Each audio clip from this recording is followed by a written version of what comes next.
about you gives me hope. Something about you, yeah. When the sun goes down and the night sky's falling, do you believe in one-time lovers? 'Cause deep inside of my wildest dreams, you'll be by my side when the sun goes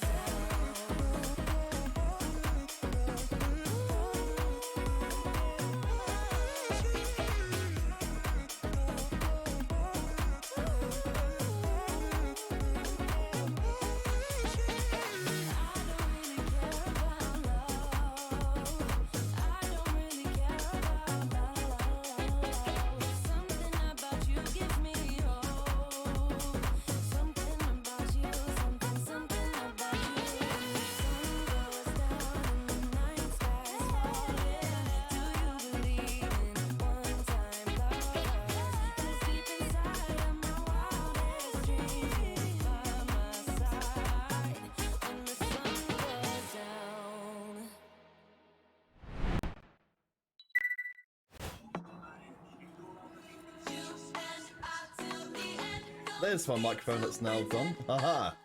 I just turned the camera on. Oh. Fantastic. Welcome to the tournament, everyone. It's, as usual, it's always a bit chaotic to get started off, but I'm here with xiica today. xiica, how you doing? Yeah, not too bad, friend. How are you? I'm doing alright. I can see some follows and subs coming in, and I realised I don't actually have my chat open, so I haven't been able to see who they are. But thank you to everyone who has been following and or subbing. They'll be back in 2 weeks for the next one. Let's see, who was it? A guy named Losen, thank you for the sub. And for the followers, Caillou, and Baylor Base, and Zyromir. Oh, Zyromir, your friend, right? Yes, yes. Oh, welcome to the stream. So we're going to get started in just a second with our first games. I'm just sourcing out unfortunately, a person who didn't realize there was a check-in chat. Oh.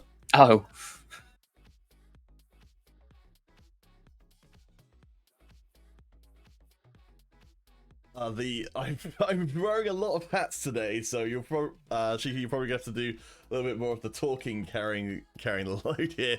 But I think we've got our first round set up. I think our stream is live. I think the tournament is live. Hopefully, everyone else is good to go. Check. Right, yes, we're getting a lobby set up. So, xiica, as a previous tournament participant, would you mind just taking any new folks through what the format for today will be? Okay, so, typically speaking, round one will be set up in order of check-in, I believe. So, lobbies will be based on how early or how late you checked in. Then for rounds 2 and 3, your placement in the previous lobby will go through and automatically seed you into the next couple of rounds. If there will be situations where things don't like working with us, which happens, but oh right, yes. If it turns out that someone has tech problems and they aren't able to start for whatever reason, oh, it looks like this lobby actually doesn't have that many people as streaming as we've anticipated, then we'll have to go without them for the first round, just because getting things started is the biggest priority. utmost. Yes. Because yes, it's one of those unfortunate realities of life as a tournament organizer, is that the needs of the tournament always have to come ahead of the needs of any individual player. But hopefully everything's going to be okay. Getting some more DMs to suggest that. Oh no, it's right. It's just the same person. Right, they're all sorted. I'm not very good at multitasking. Just generally. You're good. So we'll get started in a second. Just a quick word about our sponsor for today. As always, it's Rick's GG, and they're providing some of our prizes for today. So we've got first and second place, we're getting little legend eggs, and a random player will getting a little legend egg across the board. But Rick's GG, which are absolutely amazing. You can check them out. Details in the chat. They're all which support female and non-binary talent and esports teams in the scene. They're providing us with RP prizes for a random player, one of our streamers, and a survey respondent for the feedback survey at the end, or towards the end of today's stream. But we're going to get into our first game. As Raxus and Augustus would like us to slip that spatula to them at the beginning of the game, I think that seems like a deal we can make. Raxus, let me know your your spatula delivery address. We'll get it right in the post. Predator, welcome to the stream. Let's get things started. So let's just get rid of my other stuff up here. Oh, and we've got ourselves. Let's see, which lobby did that end up in? I don't know. I'm so confused. Oh, we've ended up in lobby 2. Oh. So we've got Shocky, aka Chushinanchi. We've got Lawrence, and we've got Just a Donuts. Who would you like to start with? Let's go bottom left to begin with. Alrighty. And I really need to keep my chat open at the same time because I'm seeing a lot of pings coming up and I'm what's going on? If those are a bunch of followers of people, then I do appreciate them. There seems to be too many pings for that to be the case. But I don't know what's going on. What is this? What is this internet thing we've heard so much about? How do net? So it would seem that Lawrence is looking to make a start on building up Cannoneer Guardian, starting with the Cannoneer Heart there as well, which just means Trist gets to laugh all the way to the shops without having to have another Cannoneer on the field with her. Yes, I do like that. So this is something which we've been, we're seeing as of the most latest patches. There have been a few more verticals being kind of allowed through the gates of potential viability, and Cannoneer, like Warriors, is one of them. Yeah, and I mean, generally speaking, Cannoneer is strong in its own right. You've got Senna, you've got Jinx, you've got Tristana, you've got Corki. If you can field them all with a Cannoneer Heart, they're going to hit like small trucks. So we will be... Oh, thank you, Deadly Ghost, for the sub. Very much appreciated. Pretty Raptor, you've got a PC. Oh, exciting times. Well, you can come and join in a future casual competition if you so desire. But okay, so we've got ourselves a Cannoneer player. So they are pretty much, they're married to this idea from here on out. They've got to play Cannoneer, unless they just want to completely abandon it. Yeah, at least Cannoneer 2, unless you just want to sack that augment and say it's not worth it. Alright, so we've got one of our 3 POVs. Where should we go next? We've got Chucky, and we've got Just a Donuts. Let's go with Shocky first. Alright, so Shoshinanchi. What have they got going on? We've got Cavaliers. We've got a kind of a grab bag of just early decent units from Shoshinanchi, and it's working pretty well. Yeah, a pickup on that second wind as well just guarantees safety for this back line. They're never going to be burst out this early on. Up against Apostry, who's the only other undefeated player from the early game. Looks like Shoshinanchi will keep the good times rolling. I think the extra level really making a difference. So if they win one more round, they're going to make it through. Honestly, I think that's a really impressive amount of money in the bank for someone who's been pushing levels as well. Yeah, absolutely. I mean, looking at hitting 5 at this point is ideal. Typically, we tend to see people go up to 4 on 2-1 and then 5 on 2-5. That does hurt Econ a bit. Normally, being on a win streak definitely helps that big time. All right, so we have up against Lawrence. Yeah, Lawrence, of course, from Aegis Esports.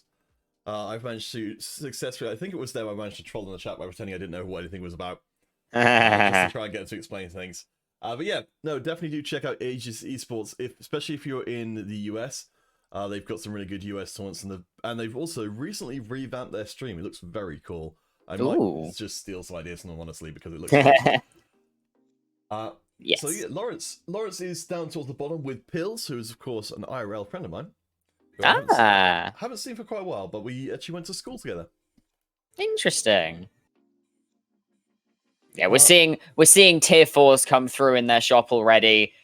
This is largely going to be, for the most part, a very strong showing, I would imagine. Still sitting at 100. You've got Guild Cavalier Swift Shot already going. Yeah, it's a very, very strong start. You saw other players coming across the board with jealous eyes, saying, why don't I have nice things just like this? Well, there's one more player we haven't seen yet, and that is Donuts. Sitting middle of the pack. So they've got themselves the meditation together with the mages. This should be a pretty powerful combination. Now, remind me, what is it that meditation does? So it's a bit like the makeshift armor, in that it applies to only units who do not have items. But those units that do not have items will gain a bunch of extra mana regeneration. Right. And a lot of time in mage comps, you will have a bunch of units that don't have items because you tend to itemize like your primary carry, in this case, obviously the rise, and your primary tank, and you've got multiple units which don't have anything. So this tends to be pretty good. And it's also very good if Donuts decides to go down the trainer route, which I don't know if they'll do anymore, given that they've got far enough into the game, but it's a very common pairing. And also, Nomsy doesn't have any items.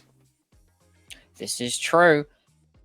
It looks like we're going to look towards an Astral for now. It'll definitely help get the start of that up. Of course, Bruiser being given by Skarner, and the Nami and Vlad helping with the mages. I'd imagine we'll see them pivot off of that a little bit later into the game to try and get a couple more of those mages up and going. But generally speaking, this is a very strong out the gate comp based on first augment and items that have been able to be grafted. Of course, we're going to see second augment come in here in the next round. So. Well, before we have that ultimate even coming in, Donuts is actually winning rounds against Night One, who is a whole level above them. So we'll see if they're going to have a relevant augment. So it's going to be silver augments for 2 so far. So the power of the individual comps themselves will be a bigger influence on who wins or who loses. We have got some pretty good augments here for Donuts. Celestial Blessing, very standard, very nice augment to have at pretty much any point in the game, generally speaking. It's nice to have that extra healing coming through from damage you dealt, especially for a unit like Rise, who is going to be hitting like a truck. What I really found fascinating about Donut's decision there, Shunaf, when you're going to swap lobbies so you can use my stream, we will kind of go we'll go random lobby to random lobby in round 2. If you're still going when we're done with this one, we will absolutely go and check out what you're doing. But there's too many lobbies to be able to show all of them on stream, I'm afraid. Yeah. But the Celestial Blessing I find interesting because we had Second Wind as an option for Donuts. They decided not to take that. Most of the units in Donuts comp won't be doing enough damage for Celestial Blessing to sort of do anything noticeable in terms of shielding. But Rise, as you said, will be doing a massive amount of damage, and that will keep him alive when it comes down to him being the last unit standing. As Donuts takes down Joshinanchi, that means no one is undefeated. And that's worries. That's scary for Joshinanchi there. Being able to pretty much steamroll their way through this early game, and now that this Celestial Blessing seems to have made a difference. Yeah, well, I think at this point, I think just the raw strength of the comp is taking them quite a long way through. We've got the 2-star of the Skana and the Nami and the Vladimir as well. I really like and the Heimerdinger. Yeah, the Heimerdinger coming through as well as Chucky's in the chat being sad about losing the win streak. It's always painful when it happens, but I do think it's also a good warning for when you lose your win streak, it is a sign that at least to state the obvious, that someone in the lobby has caught up with you, and quite likely the rest of the lobby has caught up with you as well. Yes. Always handy. Not you, and it's scary because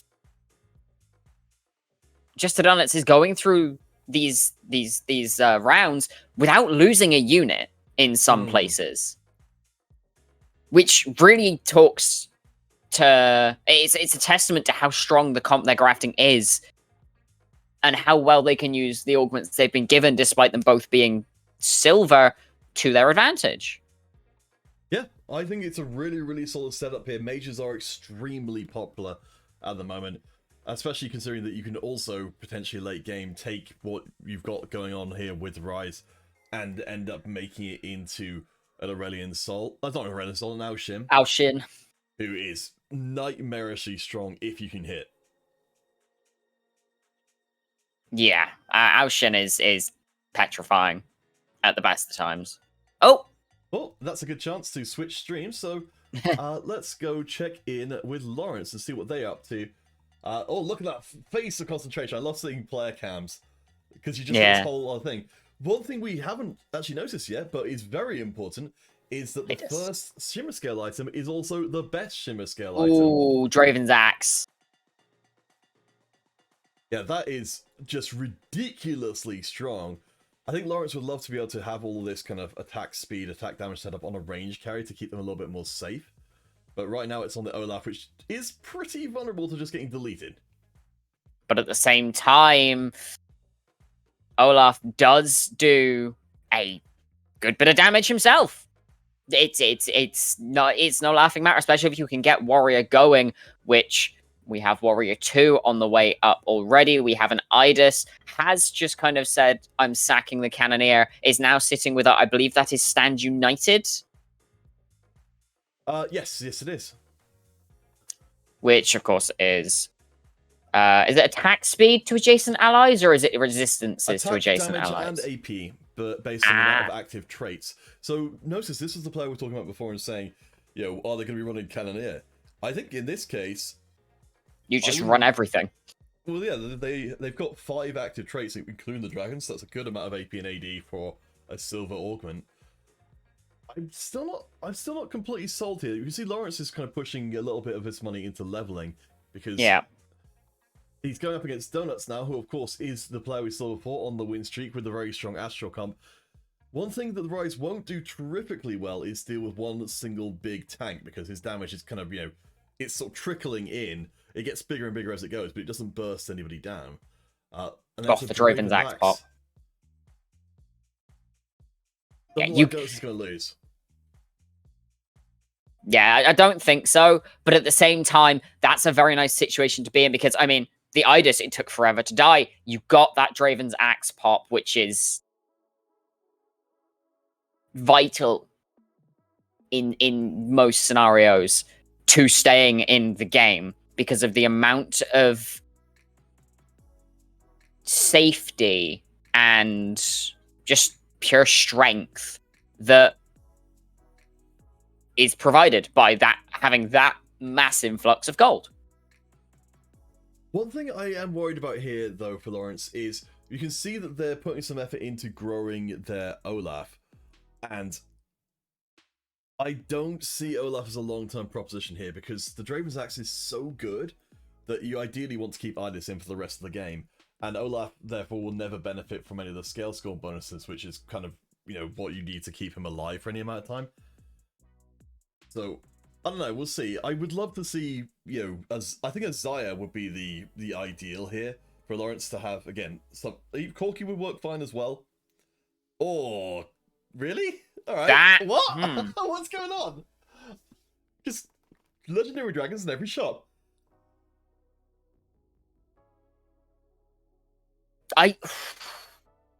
Bless you. I think this next augment is going to speak a lot as to the next decisions. If it's gold and you can get Dragon's Alliance, I think Lawrence is just kind of laughing. Having Idis and Shyvana out and getting every buff for it because of Dragon's Alliance is going to be huge in the long term. I don't think, no, they didn't keep the Shyvana in the end. I don't think they'll keep the Radiant Soul. It's really painful when that happens, because, yeah, absolutely, you've got the opportunity. Let's see. It's Blue Battery. None of this is great. First aid kit is okay. Another Shyvana. Oh, the taunt is real. Did still have that that reroll there as well. Opted to hold on to it for the time being. I think this is the roll. I hope this is a roll down for Shyvana. We've got 2-star Idis. Go on, put that sire in. Put that sire in. Do it, Lawrence. Do it, Lawrence. Yes. No. No, the Corki. Cannoneer. Cannoneer. Oh, I suppose so. Yeah. Corki does so much damage. It's kind of scary.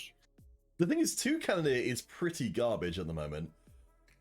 If he was going to go like 5 Cannoneer, sure. But this, I generally still think the Zaya would be better. But hey, what do I know? Lawrence is on the last legs though, up against Berber Sus, who is running the Olaf comp, which is glad that Lawrence got out of there. Unfortunately, Corki dies almost immediately, and with them for Lawrence goes nearly all of the team's damage. Yeah, I mean, Corki does do a lot of damage at base, but doesn't matter if he gets one shot by an assassin. And I mean, there's only so much you can survive. Do or die now for Lawrence. I do think that we need to see Lawrence actually actively scouting their opponents, because if they have another round like that, they are done. Yes. So they need to be making sure they're positioning against their worst matchup here, because worst case scenario is they'll just lose and die. Another Idis, another Olaf, looking on with regret. I'd love to see another Cannoneer coming here to get this one rolling, as we've got Hecarim too for whatever reason. I think that's got to come in to replace... Yeah, Yone's not doing anything at the moment. No, it's not even giving... It wasn't giving Mirage, it wasn't giving Warrior, because the Olaf was removed, so I mean, the Hecarim just makes sense. Postry, the next one up with the Whispers. Unfortunately, the Thresh positioning there gives Siphon... Yeah. Well, would have given the Siphon away back onto Corki, but fortunately it didn't happen. Oh no, this Elise. Right on there and yeah. killed him immediately as well. Yeah, I feel bad for Lawrence here. This is kind of a worst case scenario. You get assassins and then you get something which is functionally assassins as well. Yeah, Elise is terrifying. That's a massive shield. What? Yeah. Idis just plays stall here. It's not enough, but Idis just gets to play stall as we see Lawrence fall at the final hurdle. Heart goes out to your friend. Lawrence, you did a good job, and you frowned very fiercely on the stream as things went against you. But there's plenty more players to keep an eye on, or at least 2 in this lobby. So we've got Chucky. Oh, no, we don't have Chucky anymore. So I guess it's going to be Donuts. Let's see. So Donuts is still doing very well. It's still on a win streak since last time we saw them. And has even got a significantly stronger board, including a blue battery, which is amazing news. Especially for that Rise and that Nami, of course, already casting twice with the mages. Now their life just becomes even easier. I wonder if we see the idea of a mage emblem come through, potentially go on to that Anivia doing real work if she can get her ability off twice, just because of the sheer amount of damage it can put out in a short period of time on so many people at that. So we see them go up against a clone of Apostry. Oh, well remembered. I instantly, my brain dumps any information instantly. But so we've got ourselves a decent setup here for Donuts. Remember, they've still got their win streak intact, and I think they will take out the Elise before they're able to get assassinated. If that Elise had gotten a kill, I believe it would have been straight scary. The Rise. Yeah. So I believe the way Elise's ability works when she goes spider form is she will jump to the lowest health enemy. Yes, and attempt and execute. Yes, so in this case, a lot of the backline for Donuts wasn't taking damage at all. So the Rise was... So this will be something we'll be looking for Apostasy. It is, in the same way that other people will be trying to avoid having people jump onto the backline, they'll be looking to try and set up the Elise in such a way that she can get a kill. If she goes straight into an Idis, that's not going to happen. But if she can sneak around the side and find a weaker unit to kill, then she starts going crazy. Yeah, that's a big talking point. But Rise has just been jumped on by a Diana here. That's a lesser blessing, I think, is actually the only thing keeping the Rise up. But it's not going to last forever. The win streak is over. Just the Donuts unable to deny the power of the Assassins. There is there's no assassin emblem on that Olaf, though. Yeah, so, of course, this is a comp we have seen for patches upon patches. You get Scale Scorn and you just assassin Olaf. He will absolutely wreak havoc on a backline. Haven't seen it yet, but still a very strong composition. Fundamentally, Burbasas showing themselves to be a Titan killer in this game. But I think the big question left for me is, now that we see a Giant Slayer on the rise, a Dragon's Claw on the Silas, are we going to see anybody at all who can match Donuts? I don't know if they can. I mean, Pills has already been eliminated. Apologies to Pills, we didn't notice that as that happened. We're too caught up in the win streak stuff. But Oh, the Zayas. this is the classic Guild Xayah setup, despite taking some nerfs as of the most recent patch. It's still very viable, and we can see the 2-star talent coming in as well. Though, Jacob, one of the interesting things about the whole Xayah setup here with the Guild Emblem is that this Guild Emblem is not best in slot for Xayah. You know, she can, if she had a third like real item, it would be better for her. But what it allows you to do here is it allows you to have enough items left over to itemize Talon as well.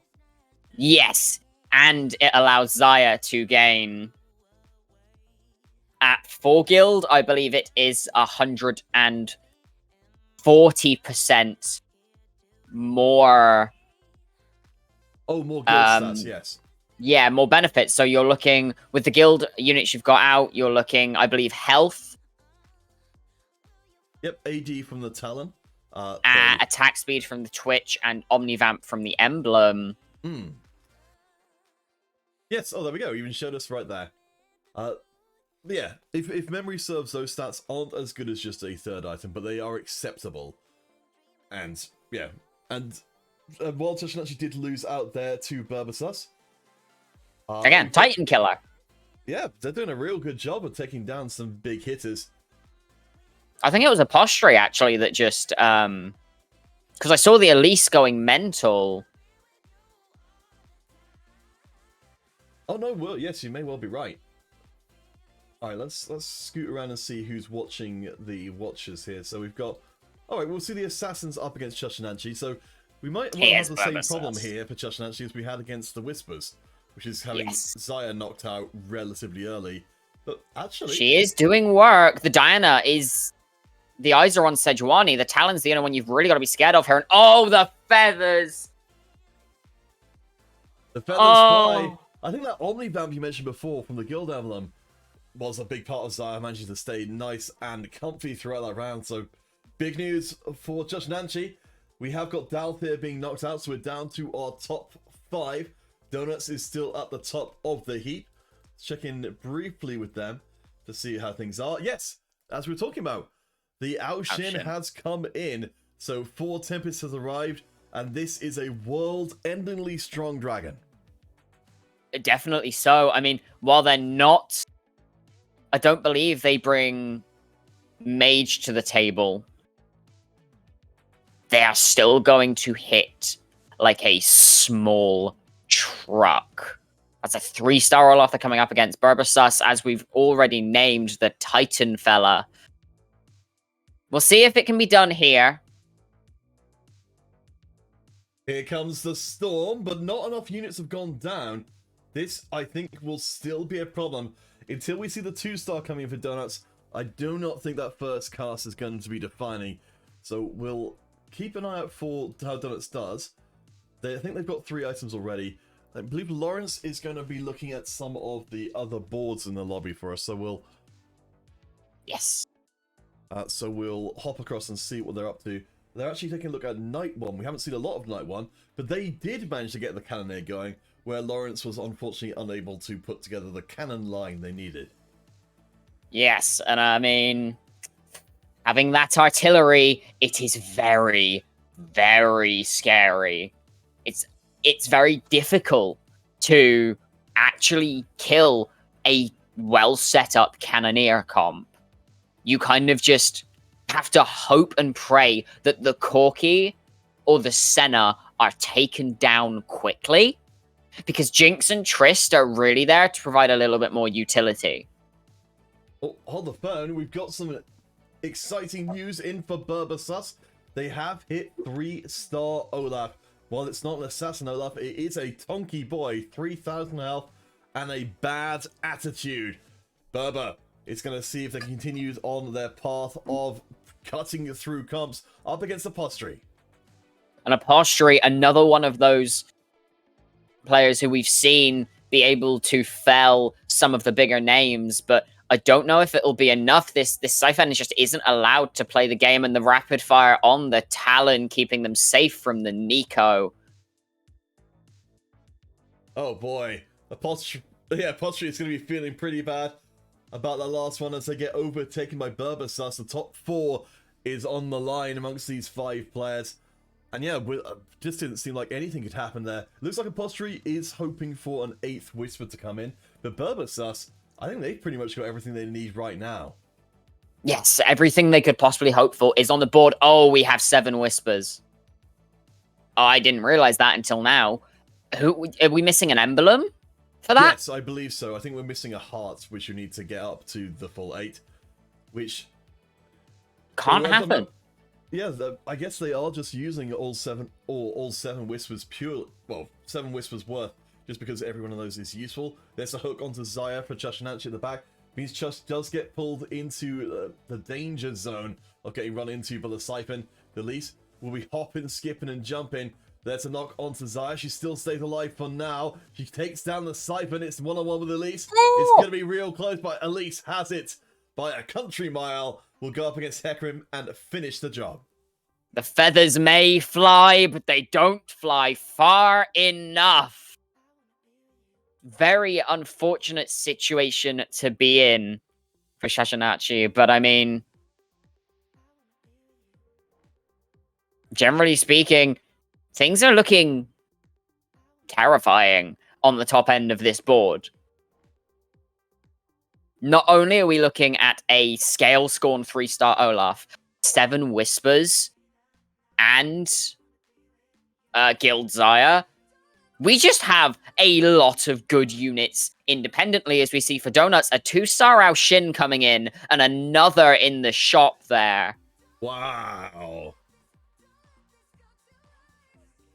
That is pretty filthy. I mean, I don't... What? I mean, they're at level 9, I suppose. There's no way they're ever going to need to hit the Ao Shin to 3-star anyway. No. But we've got a little bit of tweaking. And Ao Oh, Shin... the Bard could be useful. One thing I'm noticing here, was, yes, the Bard comes in, is that Ao Shin's a little vulnerable here. Yes, left without much in the way of protection. And the Bard ult just not able to go out. Ao Shin is being CC'd like a little bit of a train, but will still take, maybe, possibly. No, this Olaf is just too much. The Titan fella showing their worth. And I mean, that damage chart, it just shows that Ao Shin is the only one able to even tickle some of these units coming through here. So, if I'm going to use some memory analysis to try and go through this one, I actually don't think Ao Shin being relatively exposed was a problem there, because they didn't get killed, and it just meant they casted a little bit faster. I don't think if they are more secreted in the corner, that's going to fundamentally change that. And they need to avoid getting insta-gibbed by Siphon. In fact, we'll get to see if that happens right now. The hook will go on to Nami. But Siphon is just going to dash the wrong way. Interestingly enough. This Yasuo might be able to buy enough time, but this Elise has been the problem area. It's just dead. Sorry, Mia, should have re-rolled your augments. Yes, perhaps you should have. Delta Mia, thank you for the follow. Yeah, we're down to our top 5. Night 1 has taken the knee and gone out of this time. The Donuts is close to hitting their Bard too, and they've got a Nomsy who's building their way up. But it's still a real DPS race, these fights, to get, to get all of the damage out of the Ao Shin before the rest of the board crumbles. I feel like picking up a Soraka here may not be the worst thing in the world instead of the Bard. I mean, you're level 9, you're already rolling really worth units. Opting to take the Yasuo out I don't think they were getting Mirage anyway, and there's no Warriors going either, so arguably the better choice in the situation, but I feel like the Soraka is just going to give you so much more room to feel safe, especially with the healing it will give you, not only to this Ao Shin, but also to your health bar. It just gives you that little bit of safety, that little bit of happiness to be able to say, yeah, I'm fine with this, but I mean, Elise is just so strong, Apostry coming in really, really hard there.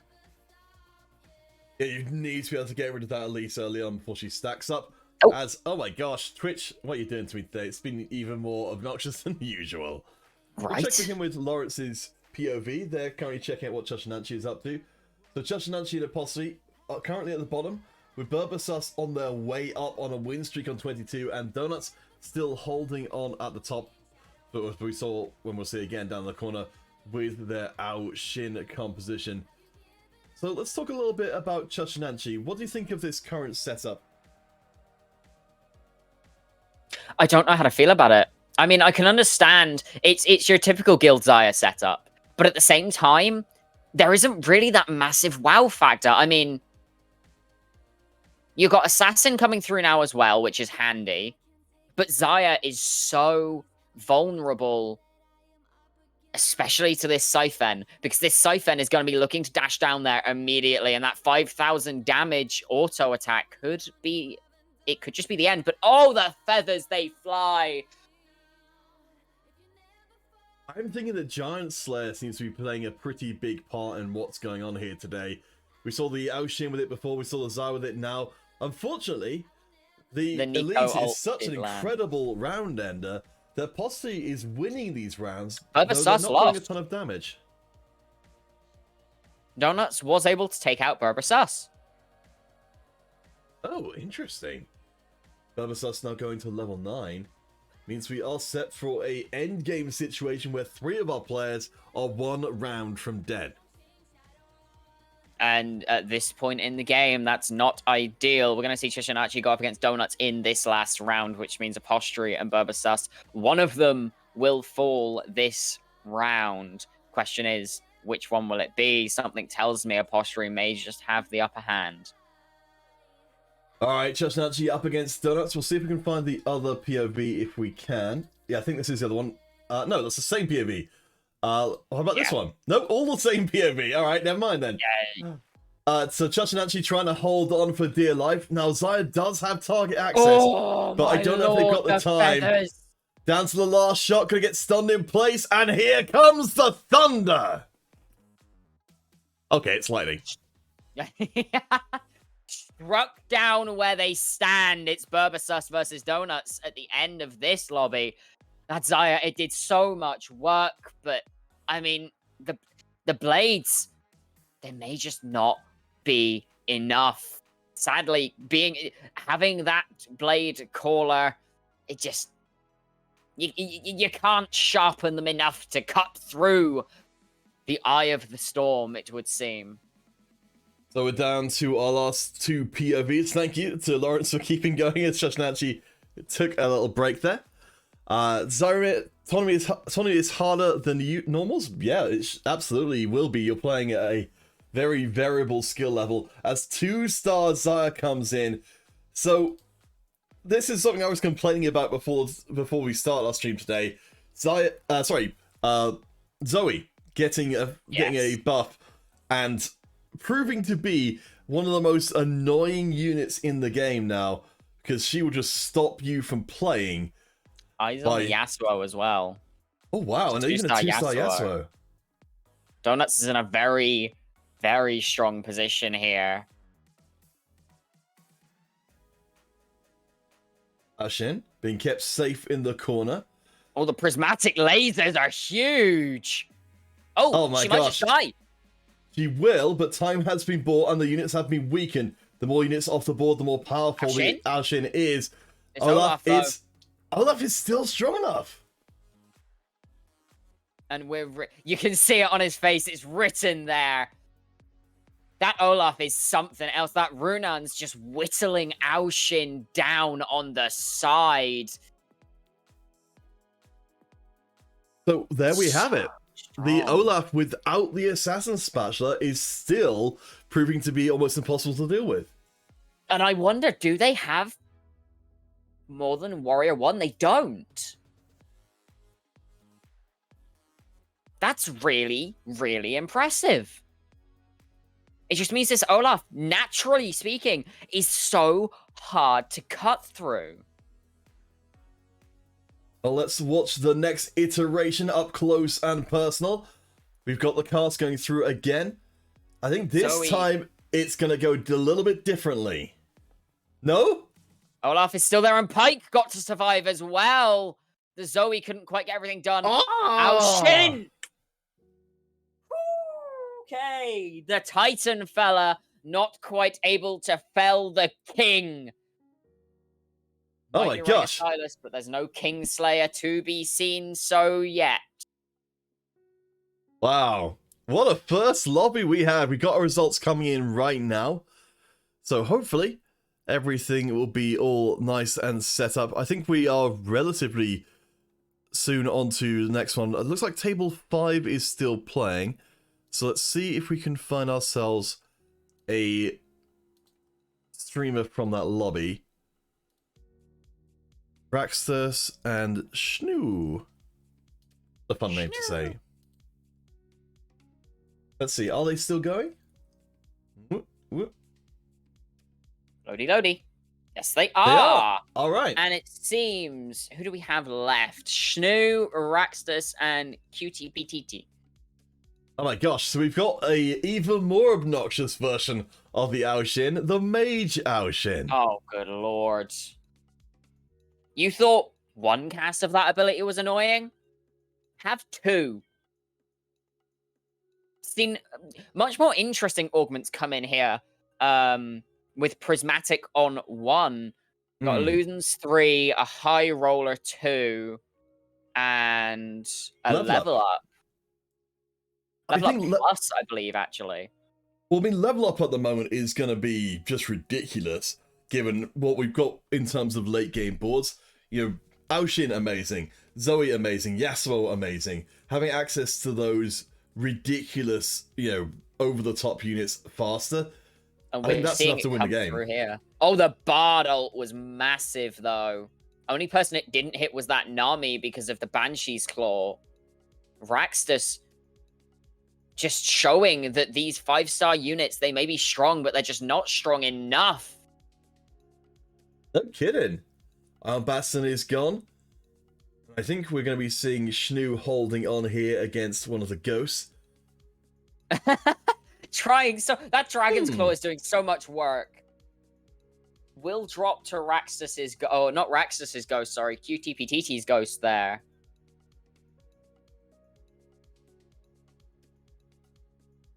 So. Oh yeah, no, definitely Ghost made a good point about the Yasuo as well. You know, if we're talking about, you know, just why Yasuo is so good, just generally. The max CC. Yeah, the maximum amount of CC on one hand, but also that if he does stick around to the end, then you just you've got a not insignificant chance you just win the round because of Yasuo killing the last unit. Yeah, oh my, why is there 3 Banshees on the Nivea? No spells, ever. The weird Not thing about only it that, is, but I mean, look at the dodge chance she'll have as well. I'm Doesn't trying to matter figure out to ability.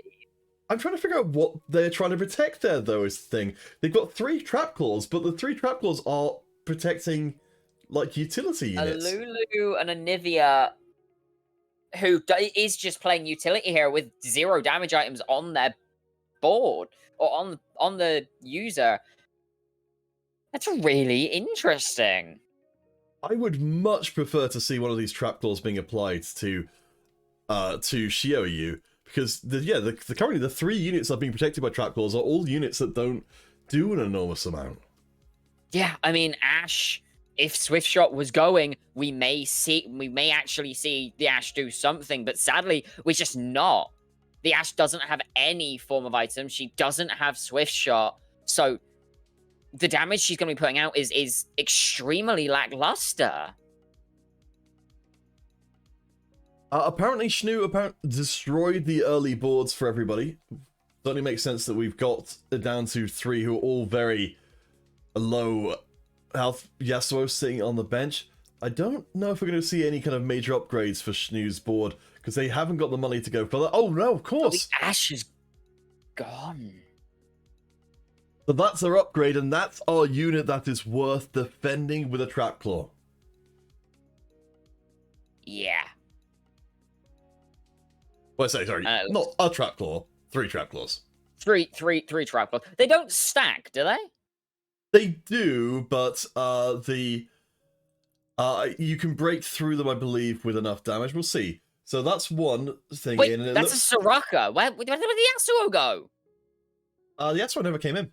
Soraka was swapped out for Ashe. It does look like right. So I've not seen people doing this, so I didn't actually get a chance to check it. So the Trap Claws, they stack in a sense, I think, in that normally they would break after a certain amount of damage, and if you have multiples of them, I believe that it puts up the amount it would break at, but I think it also only still blocks one spell. So I mean, generally speaking, it's a bit of a sunk cost situation, surely. Oh yeah, no, I don't think it's good at all. Otherwise, you can see people doing it a lot more. Yeah, we are going to see Raxtus just absolutely dominating this late game board. Oh yeah. Well, I mean, let's see. Raxus against Aoshin. It's mage versus mage. Can you tell what the meta is right now? Ironically, I don't think I can, but this Aoshin has hit 2-star, and Tempest may just be the final nail in the coffin. But this Rise got perfect items off of his thieves' gloves. Oh boy, it's gonna come down to the wire. The Aoshin charts for the second time. Raxus takes a big L, and it's down to our final round. Lawrence, thank you for the follow. How are you not following already? I don't know, but we've got one more to go. So this next roll and rise not gonna be as impressive. No, I didn't manage to catch what is it? Oh no, it's blue buff and the Runans. That's a definite sunk cost situation. The blue buff on Rise not ideal. Oh yes, this TF roll and rise. Yes, that would be a bit confusing. Alright, let's see. Can Raxus Augustus hold on against the lightning from the skies? We've got, of course, Zoe pushing out so much utility and damage on a single unit. I think you're right. I think the Bardo is the difference here. Yeah, the Zoe is being targeted for Raxus by that Bardo, which just, it guarantees the win there for QTPTT. All right, I believe that was our last game with 2 finish, so I'm just going to bring us back on screen for a second. Good luck. Hey, look, it's our faces. Aha! So yeah, we've got all the scores but the scores from that table. So in this one, the players put in the scores because, of course, players are the most trustable of all people. So once those scores have come in, we will immediately set up for the next round of play. Just a quick word about some of the other tournaments. And actually, Lawrence, I need to add you to this list because we've got Contingent, the Mad Hatter tournaments, which are now, I believe, actually come to an end. So I need to update this in multiple respects. So Contingent Esports, you can see their link on the screen right now. I will put in Aegis, I guess, once we're done with the stream here as well. But yeah, Mad Hatter tournaments, as far as I'm aware, have come to an end now, which is a real shame because they were amazing, and hopefully someone else will pick up the mantle and run them. But for now, we'll be taking a short break while we get the next round set up. So stick with us, we'll be back in around 5 minutes for round number 2. What you want against this? Young, to me reckless, gold in my soul, got the same on my necklace.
might be the one that truly get me. And I might be the one you really want. And I feel it too.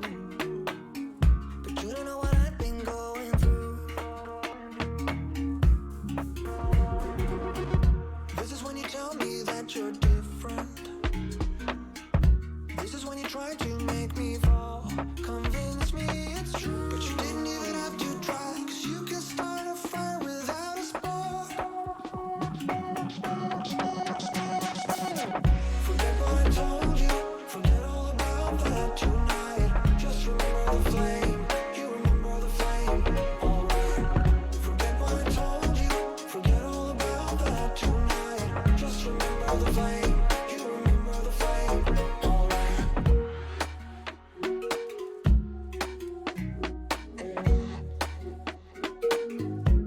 You remember the flame. Maybe you will tell me what you're thinking.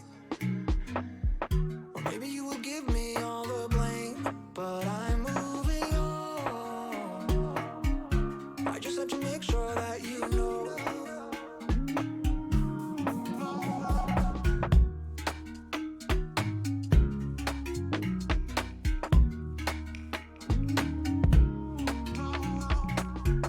Will you be there for me if I'm flying straight into the sun? Blinded by the light I'm chasing, that has happened before. And maybe you don't know for sure, but you can start a fire without a spark. Forget what I told you, forget all about that tonight. Just remember the flame, you remember the flame. Alright. Forget what I told you, forget all about that tonight. Just remember the flame, you remember the flame. Forget what I told you, forget all about that tonight. Just remember the flame, you remember the flame. Alright. Forget what I told you, forget all about that tonight. Just remember the flame, you remember the flame. Alright.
Howdy, howdy, everybody. Looks like our players are keen to get things started. So, let's head out onto the convergence. That's right, it's called a convergence. Does anybody call it that? No. Maybe if it said welcome to the convergence at the start, people would. But instead, we'll just have to live with it, won't we, xiica? Yeah, and I mean, coming into this game, it started significantly faster than I think any of us were expecting. So we've got Shnu, Bijou, and Raxus in this lobby. Two familiar faces, and one we haven't seen today as yet, as we start with Gold Augments, Ascension, Earth's Grab Bag, and what's Raxus gonna go for? I like pretty much all of these options, I'll be honest. Ooh. Apparently they don't, so they've got themselves Hot some shot. pretty pointed options. The Luden's Echo, personal training, and a hot shot. Hot shot, I agree, is pretty good. Personal training, I kind of like, but I haven't found it to be amazing unless you get it at this point, right at the start of the game. But Luden's is definitely the most straightforward choice that's always going to be good. Not going to lock you into a specific comp for the rest of the game, because you don't want to sack a gold augment like you can a silver. Quite shocked they didn't opt into either Jeweled Lotus or there was another one there that I quite like the look of, and I can't think of the name of it now. Well, I suppose at this point with the Ludens they are stuck playing not necessarily things that are purely spell based, but low mana cost characters. Yeah, you've got to be able to cast a lot of spells. You've got to be able to cast them frequently, ideally in a broken amount. So, I mean, Mage is the most obvious one here in that you're actually casting your spells twice, which is always going to lead to a lot of Ludens procs. Yeah, looks like they may be looking to go for this Ao Shin comp again, looking at the top corner of their screen. Coming in from Blitz there. It does give the game away a little bit when you include that on your stream. Just a tad. I don't know, though. I mean, let's see. I'm trying to remember. So, Ao Shin, presumably, if they proc Ludens with every hit of their lightning, that's ridiculous. And I think maybe they do. They don't. It works like Corky.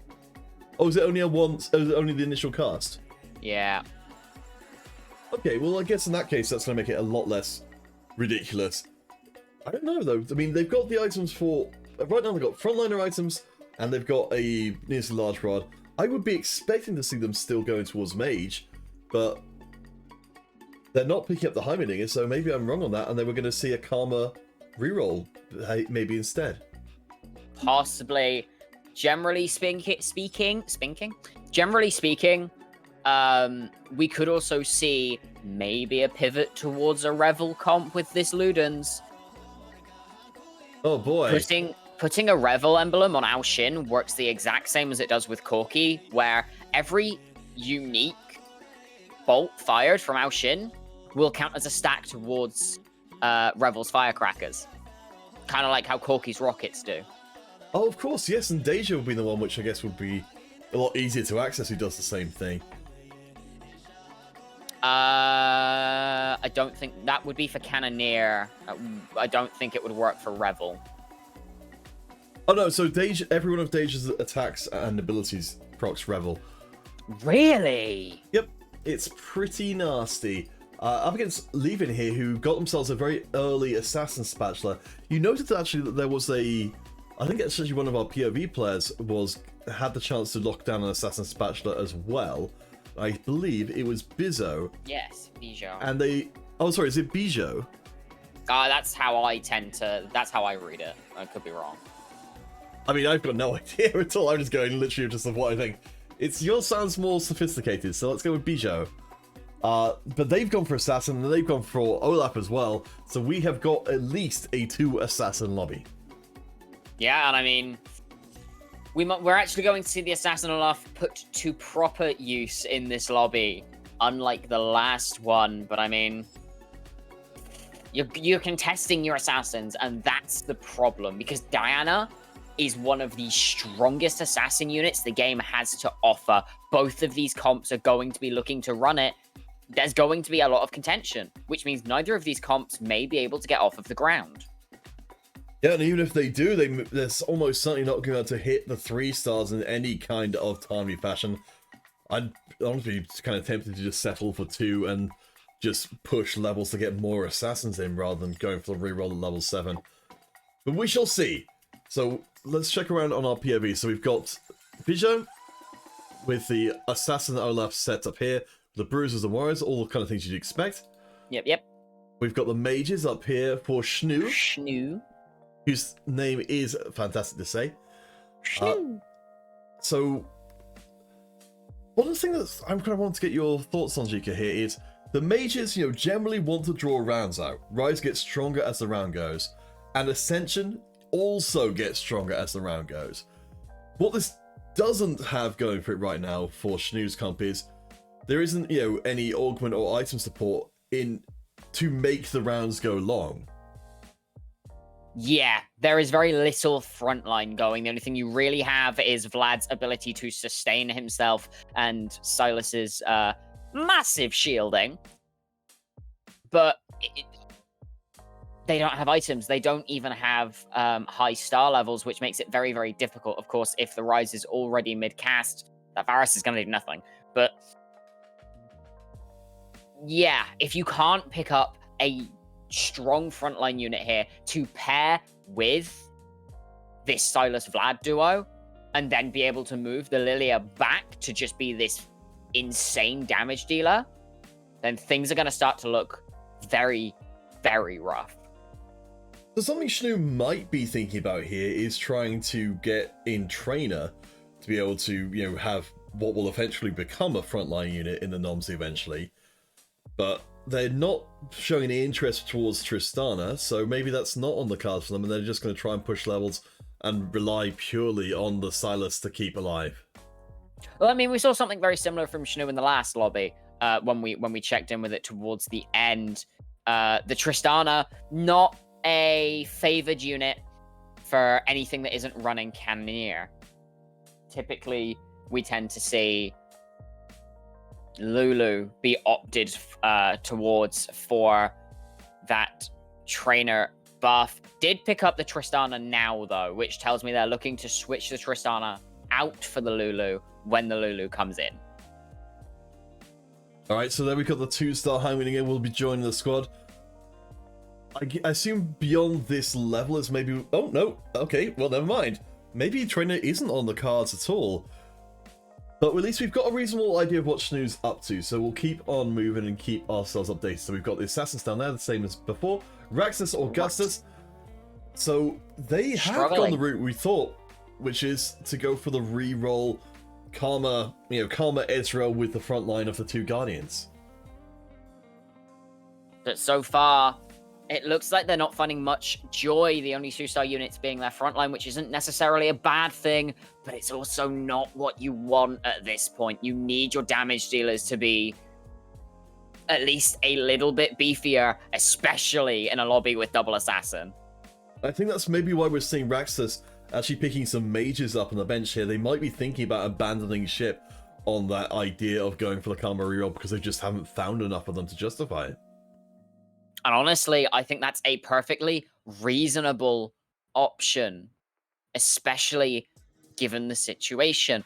And if we just take check of this lobby overall, we have Fu and Simp, Bijou, Shnu.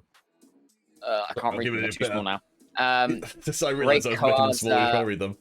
Alosun, Raxtus, Leven, and Apostry. I believe this would be a lobby of 7. I'm not sure which is the random. Oh, I'm not sure offhand as well, but I will find out. Let's see. So Fuins coming in is as one of us. Yes, is one of the new players for this competition. Bijou is a returning member. I think Shnu's going to keep their burgeoning win streak alive. Fuins is currently undefeated, but no longer. No longer. Which means that we've got no undefeated players, and it's only Bijou who is currently win streaking as our augments come in. So we've got our mage comp down the bottom corner. No, sorry, yes, oh my gosh, it's going to go for double up. I don't think I've ever seen double up Karma. No. That feels awkward. Double up isn't bad. Don't get me wrong, it works in the right situation. But running with a heavy reroll centric comp around like an Ezreal Karma, it just doesn't feel worth it. I don't think you have any units that do enough to warrant running it, if that makes sense. No, I'm with you here. It seems like an odd avenue to take because, yeah, all you're eventually doing is ending up with a whole bunch of... The thing is, you're going to have to play a whole board of 1-stars now. But, sorry, 1 cost for the rest of the game. Which, I mean, they're being enhanced by the double up buff, sure, but 1 costs by their very definition are not supposed to be competitive with the 5 cost units in terms of what their skills do. Or even just their stats at a baseline level. The 5-star 10, the 5 cost 10 cost units are going to just eat them for breakfast. And I mean, given what we're seeing on the board so far, 3 Jade, 2 Swift Shot, 2 Guardian, that is 5 separate units that you realistically, you want them all to be doubled up, which means you're going to have to pick up a level plus to make full use of the double up. Unless I'm thinking of a different augment. No, you're right. That is a really... Yeah, this is a really awkward situation. Yeah, Raxus needs to stay at level 5 to get the units. Then they also need to level hard to be able to actually put any of those units in. Because, of course, as soon as you hit tier 3 on these units, which you're very close to doing with Leona, Tarek, even Ezreal at this point, you then have to be able to put those 2 stars that you get given for free in. Maybe it's just a gold generation tactic, but it feels very sunk costs at that point. If you're only using it for the gold generation, because it's a one-time influx of 5 to 6 gold. Yeah, I'm not a fan of this either. The reason I'm particularly not a fan of this is because Raxus doesn't have Karmas on the bench. They've got 1 Karma, so they're going to have to stay at level 5 to try and find the other Karmas if they want to try and itemize her, or they might actually have to sell the Karma to take the needlessly large rod off of her and put it on the Ezreal, who's the only one who's close to actually hitting 3-star. Especially as a damage dealer, getting a Wraith Red on Ezreal is ideal as we enter into Carousel here. But I feel like it's very, very... This is a very dangerous situation for Raxus. If you can't find a way in the next... I want to say... If you've not found a way in by 4-2, 4-3 at the latest, you are really going to struggle. Well, thank you to Raxus for giving us an absolutely fascinating one-of situation here with this comp. I don't think I've ever seen anybody do this before, but I'm fascinated to see if it does work. There we see the awkwardness. We haven't got enough completed units right now. But we reduced the blue buff coming in. Now, where's this going to go? Onto the Karma. Raxus, you are a bold one. And I mean, there's a Karma and a Tarek in the shop. At this point, you kind of just have to opt for that Tarek. There's your 3-star Leona. The question now becomes, are they just going to sell Leona, or are they actually going to play... The thing is, you're right, they can't play 2 copies of all of these units. They've got to choose 1 or 2 to double trouble, because they're never going to get to the levels unless they get a win streak, and Karma gets deleted immediately by Bijou, who is on their own win streak, looking to dominate the lobby. Maybe, though, they're not going to get through the front line. The Ezreal is able to just free fire for a little while. The assassins don't quite have the items to back it up. The second that Diana, Olaf, second they fall, it's difficult. I mean, oh, hang on a minute. I see an augment there that is made for assassins. I can't think of the name of it. I think it's Cutthroat. Oh, Cutthroat, yes, the mana reaving one. Yeah, which gives Silas just it lets Silas laugh. I don't know how I feel about that. Ezreal is a big portion of your damage. Yeah, as you said, like in the previous round, Ezreal was the one that saved it. But so we're currently stuck at 3 Ezreals and 6 Karmas. That's kind of the opposite of where you really want to be.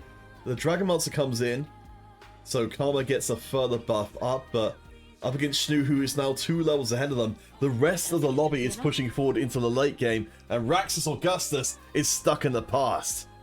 They're regressing, if anything. I know they say evolution comes naturally, but it's feeling kind of like it feels like we're ragging on a dead horse here, but it's not looking good. You can see this Karma, it just can't get the damage out to deal with these units. Karma definitely more of one of those utility style units than one of those DPS style ones where it's just she's able to constantly rain out spells, but they're low damage at base.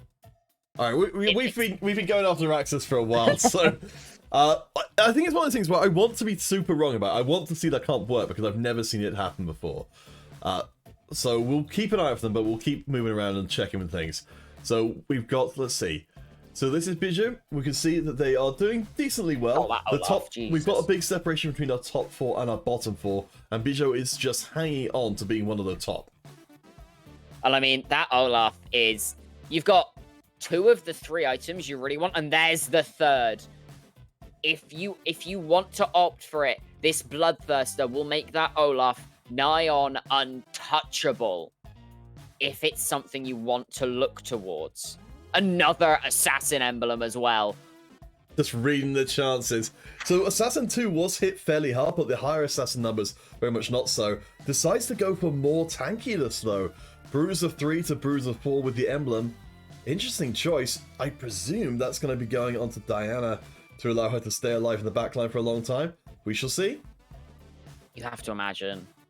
But if you opt to put this Bloodthirster on the Olaf, he becomes nigh on untouchable. Instead, opting to go for the Ionic Spark on Diana.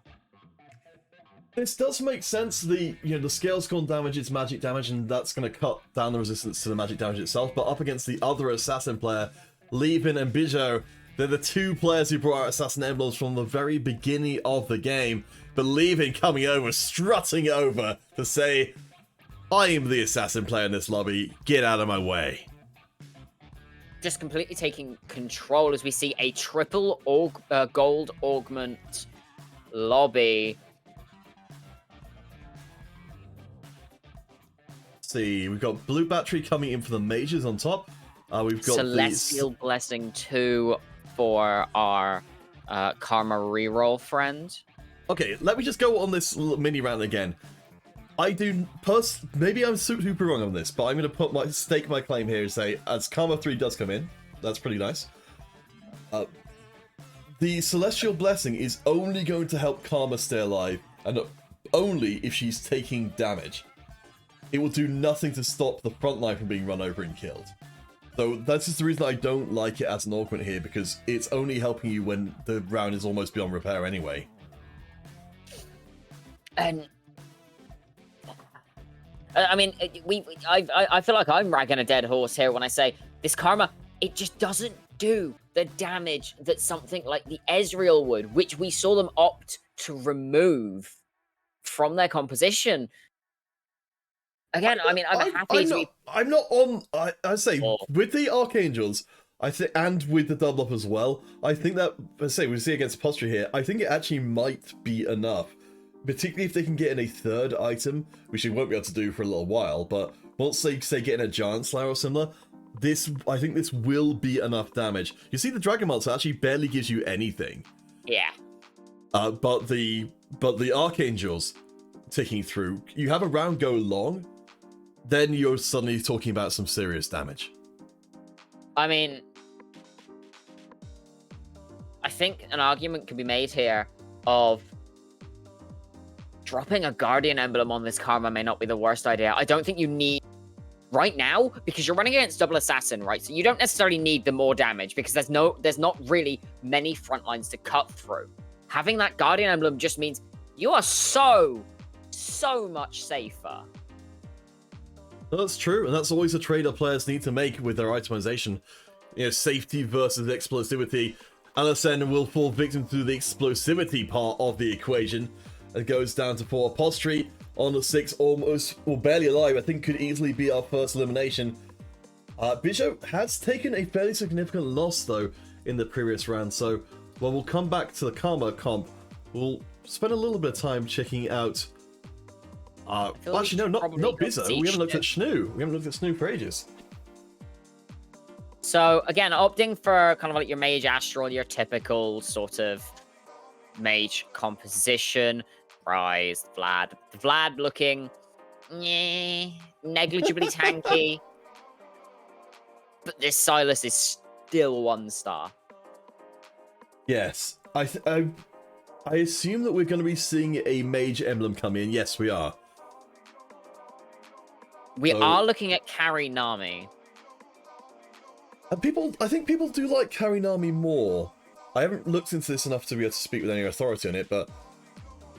Carry Nami got nerfed. Yeah, so big damage time. did get nerfed before, but people are still running her. I think just the utility of the healing sort of makes up for the fact she's not doing as much damage as the Rise would do.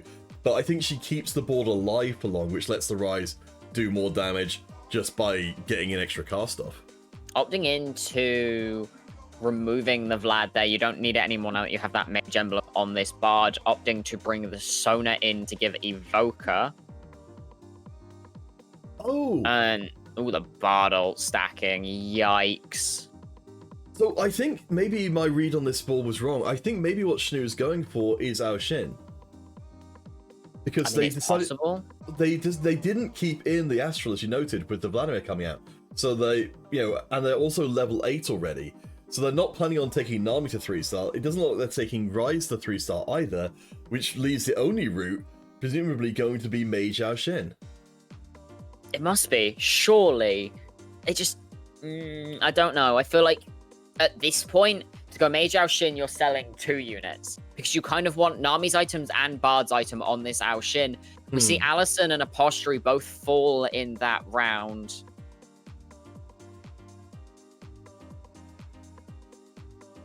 I'm not sure what the thought process behind switching the Alaois out there is. Oh, I'm not sure either. Means the Thieves' Glove is left on the bench. Oh, there's a makeshift armor there, I think, that you're looking at. Because you got damage items on the Alaoi, you want to just instead opt for makeshift armor. Oh, nice. At least that would be my guess. No, I think that's a very good spot there, xiica. I haven't seen someone doing that particular optimization before. It makes a lot of sense. Up against Araxis, who is our double troublemaker. They're getting the cast off. They're not maybe quite as fast as they'd like, but the Ludens is still good. The Archangel is good as well. And apparently, maybe we were completely wrong on our assessment of what Raxus's kind of strength was, because they seem to be doing very well. They're on a win streak, as is Levin. Could be a relatively close lobby coming through here. Options for both a Death Cap and a Jeweled Gauntlet there in that shot, but still opting to reroll. This is fascinating. So that's another spot towards this being an Ao Shin board, because if it wasn't, you probably would want to take the Rabadon's Death Cap. But if you or were the Jeweled Gauntlet. Yeah, but if you were planning on combining the Spirit Shojin, the Rapid Fire Cannon, and the Mage Cap, then you don't need the third item. But oh, hold the phone. Maybe I'm completely misreading this. They've actually got 2 carry items now, and I presume they're going on Rise. Or no, I like that tease us. I think this Jeweled Gauntlet has to go on Rise. I don't think you can put it on anybody else and get much value out of it. Oh, okay. Never mind. I'ma just keep my mouth shut next time. No, I think this is really important as TFT casters. We need to put ourselves out there and be wrong, because we don't know. It's like with League of Legends. As long as what you're saying makes sense, if the person does something else, that's interesting, not like a bad thing necessarily. Yeah. Alright, so Shnu up against Rayquaza. We haven't seen Rayquaza all the way through this game, but they are running Cannoneers, and they are showing what happens if you do not have a strong front line, which is that the Cannoneers kill that front line immediately, and where are AoE effects most effective? The back line, where everyone is clumped together. Rayquaza really just showing strength there. I didn't quite catch what that augment was. It looked like it was some form of preparation, but I feel like I'm wrong in that sense. I'm sure we'll see plenty more of them if they do keep on trucking. So let's keep moving around and check in. So Raxus Augustus, so they've gone for the doubled up Karma, and they've gone for the doubled up Leona. And it's working pretty decently. I mean, they've taken on an L, but they've got a good amount of money in the bank. Up against Fuens, who's going for Mirage. I believe it's Warlords this time around. You can tell by the little stacks beneath them. The knock-up is onto Tarek, which isn't major. And we have got the Giant Slayer in for Raxus's Karma. They should be okay here. I think the Daya might just be able to do more than we've bargained for, but of course no Rage Blade on it just yet, which means it's still attacking relatively slowly. I'm seeing the Dragonmancer buff, but I'm not seeing a third Dragonmancer. I think I might just be going a little bit insane. Let's have a look. The Lee Sin's right in the corner. Okay. Oh yeah, no, he's hiding off in the corner. So normally the Lee Sin would come in there to give you the Tempest buff with Ezreal. I presume he's going to get replaced for something else. Probably a Yasuo later on to bring Mirage in. Yeah, just another Dragonmancer. Okay. Well, we kind of know what's going on here, and I think Raxus is going to continue to do well. So have a look at Bijou. So Bijou has opted to change the Olaf out for a Siphon. Yeah, didn't want to contest the Olaf reroll, so decided to go for El Clasico. Good old 5,000% damage on that auto attack. Well, now it can crit. And does even more damage. That is Kablamo. terrifying. Bonk. Oh, I got dodged by the Shen. No. Oh, the I was humanity. so excited to see it. But it's also just so damn tanky. And this is with only one defensive item at all. Though, in this case, it proves not to be enough. So even with 8,000 damage and a couple of thousand being done by the Talon, that is, I guess, an extremely eggs in one basket kind of situation there. With only the assassins doing damage, Raxus finds themselves a Dragon Monster emblem. So presumably... Okay, we might just see another Jade come through or another Swift Shot come through at this point then. Well, I presume that's going to allow for Raxus to play another double up unit. Let's go find out. No, because they don't have another double up unit. They don't have the Tarek. They sold it. Wow. Gonna opt in for the Bard. I don't think Bard is ever a bad call. I think it limits you at this point because you cannot get Ash. And I forget what guild buff you get from Bard. It's extra mana on attacks, so Right. that is very relevant. You could in fact play 2 Bards if you want to be particularly spicy. Oh no, they decided to play a... Well, I think that was a snap throw on the board. So this is Raykuza's Ghost, so of course you remember that the ghosts are a little bit... oh my god, the Rebel! It's... At least the Ghost version of Raykuza's comp is not good enough. And something to be watching out for in rounds to come for Raykuza in particular, and for anyone who's got these big backline carries, is whether or not units like Karma are on the same side as the board. Wait, it's just the Karma. This could... No, okay. No, the reason I wasn't talking about that was I didn't read that as a round that was going to be losable for Raxus at all. Ooh, that's double What? Soraka in the shop. Alright, I mean, that seems a whole lot better than just a random leasing that's not doing anything. Rolly. To 2-star it. So, Xiica would traditionally be what you would be bringing into this comp because it will bring you up there you 6 Jade. Just gonna get rid of the Bard, put the Dragomancer on Xiica. Oh, I do not like that at all. I would have much rather seen the Dragon Monster on the Leona. But never mind. This is getting too much into the weeds. Unfortunately, the Karma's positioning is almost a disaster. And she does get pulled back in. No, I think it's still a disaster. I don't think she's gonna die. No, she stays alive. This is crucial, but I think for how Siphon... long? Because Siphon gets to cast again now. He's gonna bite, and Raxus, that win streak is over. That positioning, I presume that positioning was to avoid something else bad happening, but we've now got... Rayquaza. Wait, have we got 2 Assassin Siphons in the lobby? No way. I thought I was going mad looking at that. So we've got Assassin Siphon here. I think Bizo. I think Levin is also running it. Huh. Tell me if I'm wrong, gentle Twitch chat, but... So we've got Mirage Warlords over here, with notably, a Cavalier Yasuo in the mix, and the Ginsu's Rageblade. Almost level 2 warrior. Oh, and these items are disgusting. Oh boy, I in terms of game balance, I hate these 3 item drops. If they are good for a comp, it's such a swing versus, average or irrelevant items. Raykuza is gone though, which means that the Corki is out of the mix. Huans will grab themselves up a 2-star Deja. We've got 2-star Xiica coming in here, who is of course the Dragonmancer as well. They're actually going to become the Dragonmancer, which makes them enormous. I don't actually like this idea, because Dragonmancer gives you AP and health, which is fine, but... It means your Karma's going to go pop. Yeah, your Karma is so vulnerable. Especially into Assassins, we see Bijou here. And this Karma, it's just dead. Oh boy.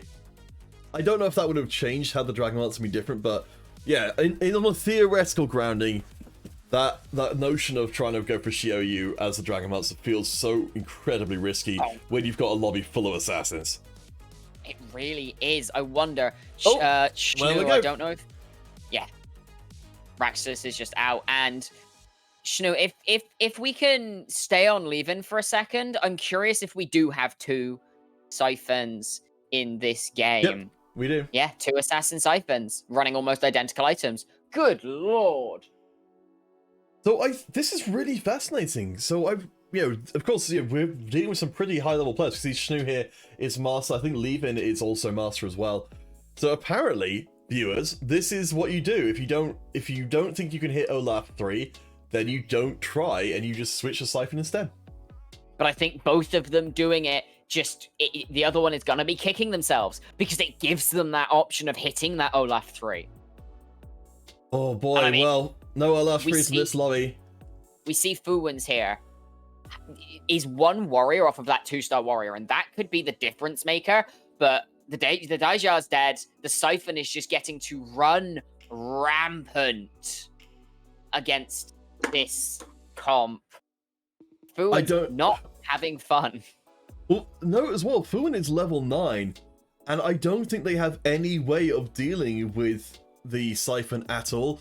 I think the only unit which I can think of which could realistically even take a crack at it would be a 3-star Yone, and their Yone is just not there. Everything else is doing small amounts of damage that is going to get healed through with a Bloodthirster. Levin's on Max Assassin. Oh boy. They got 2 Assassin emblems. There's 1 on the Thresh. Well, of course. Thresh with an Assassin emblem is absolutely the best thing. Oh, well, never mind it. She's been taken off the board. I'm just gonna stop. Oh, who's that going on? Nah, it's back. Okay. They're baiting us. That's a hook onto the Deja. Fuwins, I think it's just gonna have to try and hold on. I don't see them winning these rounds now. The Bard does provide a little bit of extra time for stacking, but with Siphon on the other side of the board, maybe they won't charge straight onto the Deja and kill them. Not going to, but can't stack that Rage Blade that quickly. Because this Siphon, it just hits. Oh, it got cancelled! Yasuo, I didn't know that Yasuo could do that. Cancelled out the charge, and that means that Levin gets eliminated. Can we switch to Bijou's perspective here? Because I'm really curious as to how you go about stopping yourself from biting the bullet and just falling here. Oh boy, these games have been really good today. We've been very lucky. Of course, we will be heading to lobby 1 for our final round of play because we'll be able to see who actually wins the competition. We've mostly been hopping around just random lobbies up until this point. But yeah, we've gotten very lucky in that respect. So Fuwin, you can see it's... So one thing which we haven't talked about is that the assassins did get that change to their kind of how they work in a relatively recent patch, that they will jump first of all, which means cornering our units like we see from Fuwin does work. The only problem with that is that Siphon will charge into the comp units in the corner, meaning there is no easy defense to be made. Oh, and this Talon has just jumped straight onto the Daija. And I mean, the Zephyr did work. It kept Siphon out, but she just gets the dash as much as she pleases at this point. I don't know. Okay, no, the charge goes the wrong direction. Actually, doesn't do a lot of damage. I don't know if it was dodged or similar, but Fuwin takes Bijou to the map. I think Bijou hasn't got enough money to be able to significantly improve their board in any ways I can spot. I think the play might actually be drop a reroll on someone's items, be it Diana's or Twitch's.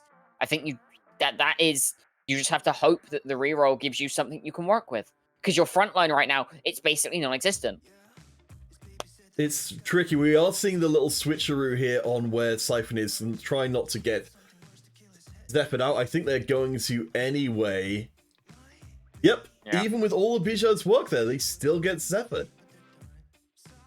They were kept in a similar position, which means it just gets to go through for free. But this cast is going to hit everybody as the Nunu just melts. This Daija still relatively untouched, though, which is the scary thing.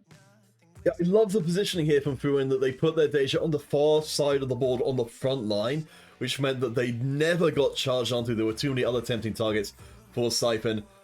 And we come down to the final item coming in. Let's see. It's do or die. It's a tank item. You're talking about the tank line for Bijou not being so good. It's at least a relevant tank item if it's not the ideal tank item. It's definitely relevant. I mean, if Silas just starts to get wailed on by this Daija, it's gonna hurt itself. But at the same time, you have to make sure A, Siphon doesn't get hit by Zephyr, and B, I think holding on to this Reforger at this point, there's no point in it. You're just hindering yourself. Something has to change. The question is what? I think that's totally fair. We might see the Reforge actually taking place on the Chain Vest, as it will be the buff items being taken out. It looks like we've got a... So we've now got 2 frontline items. A Morello's, which isn't ideal, but will still do. And an Infinity Edge, which will end up not doing a whole lot of anything. Zaramir, you panicked? Oh no, what did you panic about? Fuin picks up a 2-star Yasuo as well. We saw how disruptive the Yasuo can be. I think what we'll see now, though, without the buff items, we now have a lot more flexibility from Bijou to put their units where they need to be. Oh my god, pick them again! Oh, that's so upsetting. Wait a second, is that a 3-star Deja? Yes. Well, never mind. Fuin takes a disgustingly strong win here at the end of round number 2. We will have a quick check and see who is still running. It looks like table 4 are still going. We've got some results in from every other table. So we'll see if we can find any POV players from there. But wow, what an amazing game. I didn't expect to see a 3-star coming in for Deja. I've had a 3-star Deja before. It is bloody terrifying at the best of times. We've only got 1 POV for table 4, so if they're not going, we won't have it. No, they are still going, but they have AFK'd on the 7th place screen. Alright, well, I guess that's not going to be too much fun to watch. So in that case... Oh, but we do have Danmarks, Versta, Ender's First Mod, and Dolthir still in this lobby. There we go! Okay. They're back. Thank you, Altiari. I'm just going to check. I believe that Lawrence, one of the other tables, has got... I'm just going to see if they're still going as well. Nope. No, they're not. They're all done.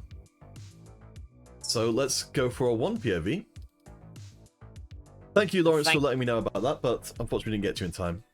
Thank you, Altiarius, for sticking to the lobby there for us. Despite having gone out at 7th. Alright, so Dalthir, with a very nice looking setup there. It's actually Rage Wing Xayah. Oh, it's so strong. The feathers, they just cut you down as the dragon falls in the Dragonland. Alright, so we're almost at the end of this lobby as well. Just checking across our other ones. So it looks like, yes, we've got results coming in from everywhere else. It looks like table 3, table 4 are the ones with the least results in. Table 1 might actually still be going. No, they're all finished. In that case, we'll stick with this first one. Ender's First Mod, Danmarks, and Dalthir. I can't remember the last time I saw a 9 Rage Wing Xayah, but it's apparently working pretty well. And it hits like a truck. The Death Blade and the Rage Blade, just meaning that those feathers, when they land, and the Omni Siphon coming through there from the Rage Wing buff as well, it's just a murder. The feathers fly, and Ender's First Mod goes to the negative, let's see, negative 10. Danmarks is still fighting. If they're fighting against Dalthir, there's a chance they go lower, but no, they win their round. It's down to top 2. It is down to top 2 as we see a Locket and an Edge of Night coming in for each of these players respectively. Now, I'm curious. I'm very, very curious to see how Danmarks can set their board up with what they've got access to maybe make this Zaya's life just that little bit harder. Oh, apparently Zyromir has posted their comp in the tournament chat. Ooh. So I don't know what they're up to specifically. Deadly Ghost only had him there. Were you playing this lobby, Deadly? But Deadly's playing under a different name, just to confuse things. Alright, Deadly's well, on anyway. his first mod. Oh, right, okay. Yes. So, final two. We've got ourselves Varus. A Varus trainer setup. I honestly never even thought about going for Varus and trainer together, but look at the amount of traits I got there. It's just wild.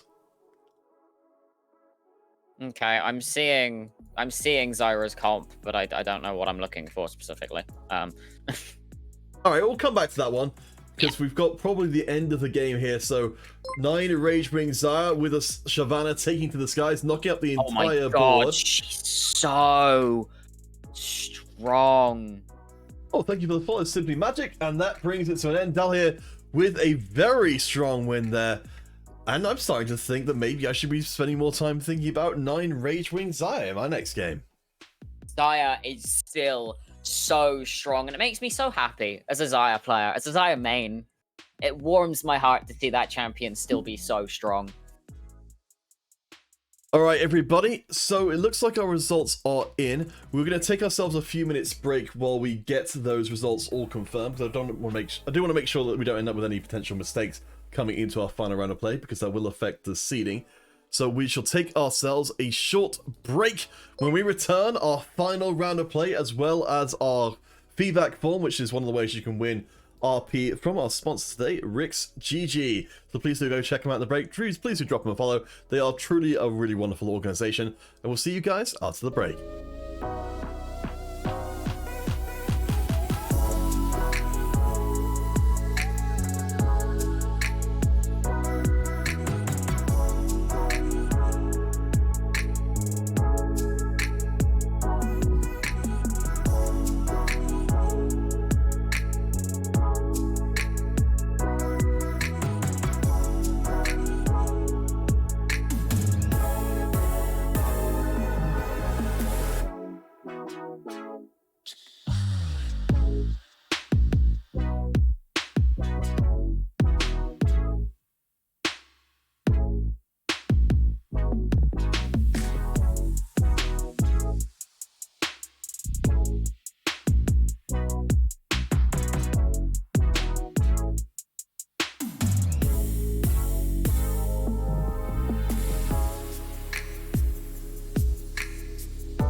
Howdy, howdy, everybody. We're coming back onto camera as we're getting ready for our third round to begin.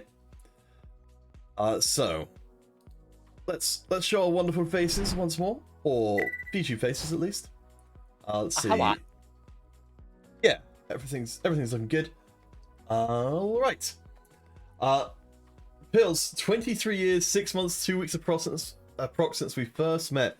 Bloody. Well, we went to high school together. Okay. The Pills, are you still an Exeter? Oh, and yeah, Zaromir getting a 3-star dragon. Yeah. Oh, I see. That's what I was looking at. Ah, right, okay. Yep, no, Pills. I know this has nothing to do with the stream at the moment, but please do drop me a message. Let's hang out sometime. Right, so we've got our final round to do. Just a quick reminder of our prizes for today. So the first and second place get little legend eggs, because all the times we've done first and second place tiebreakers before, it's always felt like the first and second place basically did as well as each other. One random player will get a little legend egg, and then Rick's GG will be granting us some RP prizes for a random player, a random streamer, and a random survey respondent. So please do go show them some love at twitter.gg/ricksgg_ and say that you came from the competition to let them know that their support is appreciated. So, xiica, we have got one more round to play on stream, and we have got one particular table in mind. Tell us about what we're about to see. So, table 1, round 3. Whoever comes out on top here, barring some funky tiebreaker stuff, will come out on top of the competition. And I mean, we have some faces that we have seen already. Fu and Simp, Bijo, Levin, all in this lobby, as well as some people who we haven't seen so far, but are still doing very well in the likes of Korehua, Sofe, Triple A7, Face Mask, and I'm still hesitating with the name. Alright, well, let's get into the lobby. We don't actually have that many POVs because I think Sophie isn't actually streaming today. So we'll have to make do with the 2 that we have, but they are 2 good ones. Bijo, of course, we saw from before. But, yes, Korehua, I don't know how to say that at all. Let's settle on a... Korehua? Yeah. Korehua. That's just me not meaning to roll the start of the name, but it just happens. We got no idea how to say that name. Hopefully someone will tell us at some point. Oh, we'll just have to make it. Rip past. Got purple screened. That's happened a few times. Okay. Yes. Well, we certainly do particularly for the players who have, computers which aren't set up for the ideal streaming circumstances. Honestly, they're even more appreciated for going out of the way to try and give us a stream to work from. It's still so important for TFT that that we get as many streams as possible for our tournaments casts to make any sense at all. But 2 is honestly more than enough to work with. Hopefully, at least one of them will stick around to the very end. That would be a bit of a bummer if it turns out not to be. But hey, all right. So, Korehua will be my next interpretation of the name. They've got themselves a decent start with a swift shot, a very early Varus, and we know, of course, that Varus is the favorite of a lot of people as a kind of... Myself. Okay, oh, I'm glad this works out this way. So tell us about what do you like about Varus? So a lot of what Varus brings to the table regularly is the immediate ability to just kind of go yoink everything that's grouped in this area. Yeah, it doesn't get to do anything for the next few seconds. Couple that with a couple of rage blades and another damage item, and it's a very, very strong unit to run with, especially if you can stack up a couple of swift shots. So Twitch, Ash, and the like could become very, very handy in this situation. So it looks like Chucky's got the guess of Carahua. Carahua? Yeah, potentially. Oh, Levin is going, has picked up meditation earlier on. They were talking in the global chat in the game. They were going a very specific comp. I presume that's going to be, I would say it's going to be mages, but Bloodthirster is not an obvious item for mages, though it would still work for them. Yeah, so trying to pick up an early mage could be very difficult. Seems like Bijou and Prehua looking to go something very similar there as I'm not sure what the initial thought process of building up here is. Yeah, quite hard. So they've got a tome of traits. They haven't popped it yet, so it's always the option to pop it straight away to, just to give yourself some direction. But they've chosen to hold on to it, so they're going to end up functionally working without an augment for quite some time. We've got Kinky down at the bottom, who is... What are they running? Oh my gosh, it's really hard to watch people's streams when they do this. Yeah. So we'll switch across to Bijou, who's a little bit more... solid in their observing. What have we got? He was running Astrals. We did just see Bijou tab over there. Okay, so Bijou, they've got... So this is the comp we were seeing from the other side before.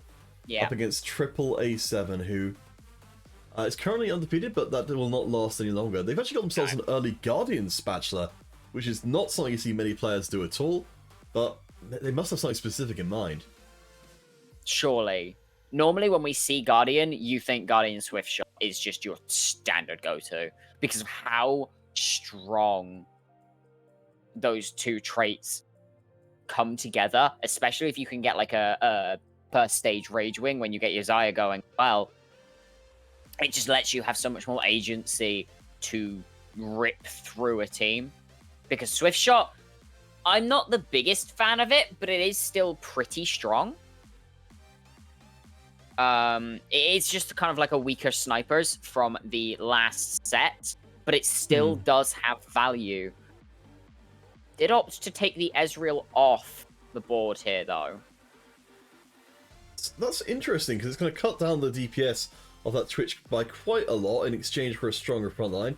Maybe that has been the right choice here against Fuin, who is undefeated, but we are seeing a lot of, early success falling apart. The front line is starting to crumble for Bijou. The Sunfire Cape is doing a lot of work. Crehua did fall as well, so this is the only undefeated player left running Mirage Cavalier Guild. The Mirage this game, not entirely sure what it is, but we see Twitch up against Sedge, and I don't think Twitch really gets to gets a choice in the matter here. That's amazing news for Fuin. So they're the only undefeated player going forward, so they've got the chance to extend that win streak all the way to Crux.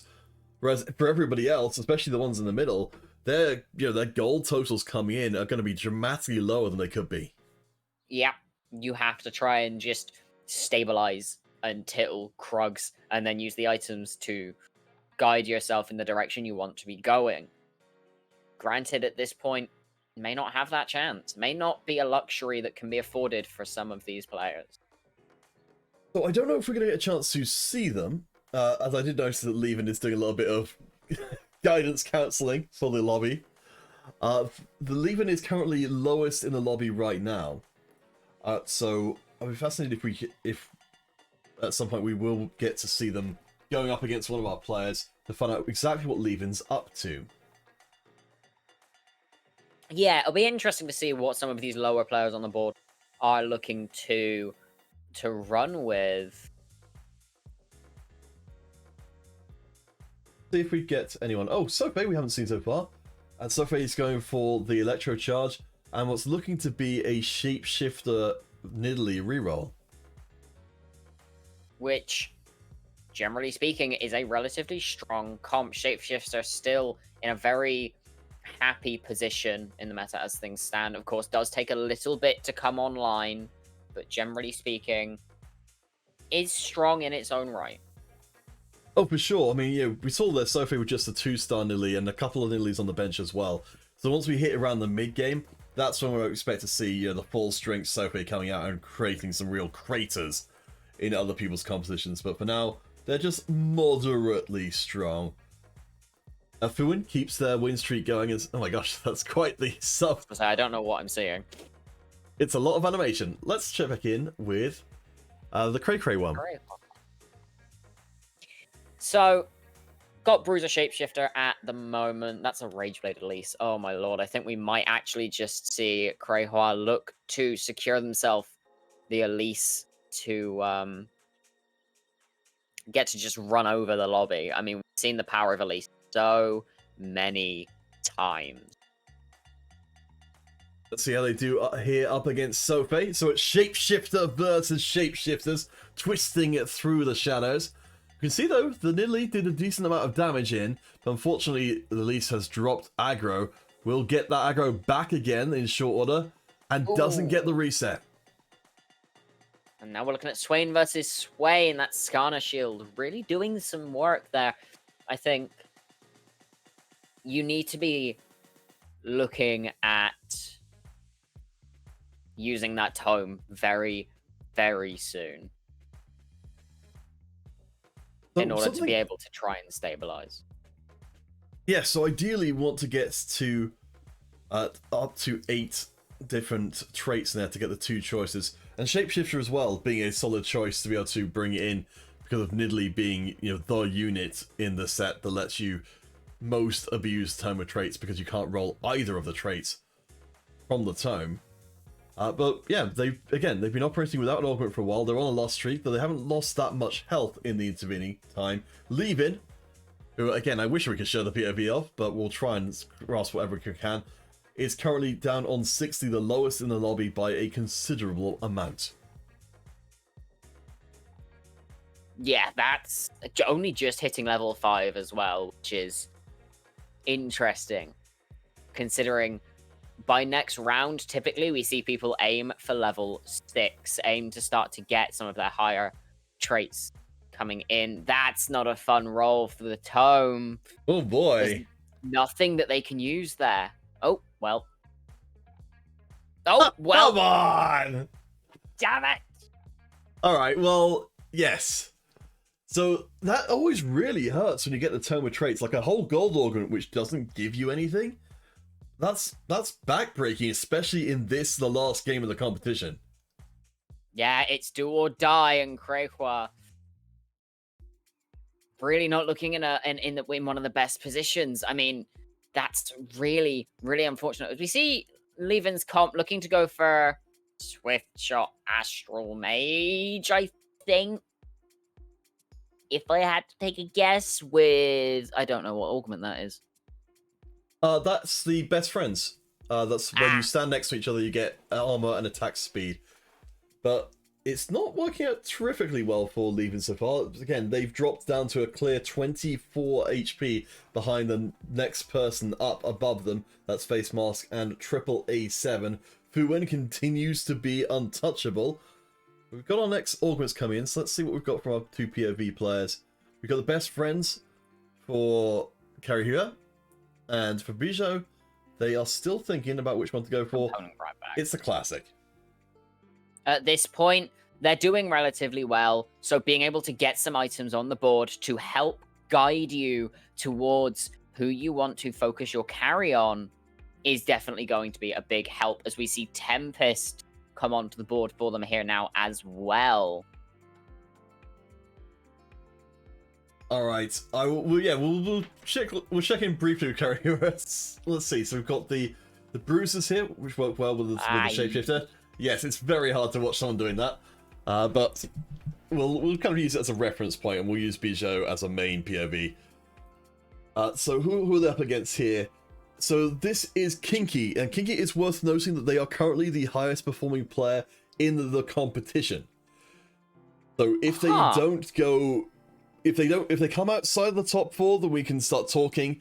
But with Karihua and Kinky, they are 16 points and 15 points respectively. So if they come in the top 4, they're very likely to get the win anyway. If they come first and second, I mean, if we see Kinky take second and Kurehua take first, it just gives us a tie for first and second. So I mean, yeah, coming in that top 4, it makes it a very likely outcome. Looks, I'm not sure what the plan here is. You've got Tempest 1, you've got Warrior 1.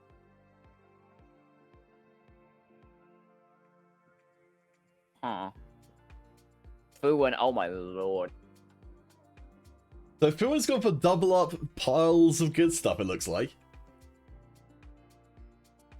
That's scary. That's Oh, there we go. So it's okay. So sorry, yes, it's a Mirage composition with Hallucinate, but they're not making. Are they making any use of double up right now? I don't believe so. What does Hallucinate give you? It's I don't a remember. 6-second 90% damage shield, which is it's pretty good, especially in a with a trait, a warlord, sorry, like a duelist trait or something, which takes a little bit of time to stack up. That you can sort of meaningfully make use of that extra time. It's good enough. Fuens is continuing on the win streak. They might even make it all the way through stage 3 undefeated. That would be a feat. Okay, so item-wise, nothing too insane, but we do see a Xayah, which can start to guide some of these comps significantly easier. I am kind of surprised we're not seeing, as much as we would be otherwise expecting. Fuens and Bijou, last ones out. As you would expect. Just switch ourselves across to check in with Karihira. So again, Karihira currently 2nd overall. So a decent performance here could get them over the edge. The big thing, of course, is for everyone to try and take down Kinky, or, as I said, if Kinky gets first, they literally cannot be beaten. Yeah. You want to get them out of the top 4. But I'm looking at this and I'm thinking you're looking at getting Jeweled Gauntlet Infinity Edge on this release, I think. Yeah, I think that's quite likely. That would then solidify it for you, but at the same time, she's still only 1 star. Hmm. We need to start seeing some more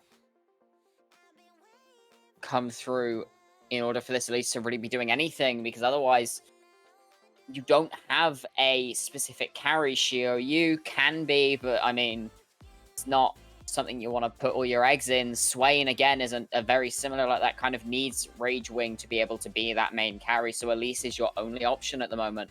And being a 1-star, unit at this point in the game definitely makes that so much harder. Yeah, well, the entire board being 1 star is not what you want at all. I think Karihira is going to be... Oh no, yeah, you're right, sneaking in there behind Shiryu. But yeah, I mean, I think for the time being, Hero's going to have to just wait this one out until they've got enough money to hit level 7 where they've got some decent odds of finding. Oh my gosh. Now, this isn't ideal.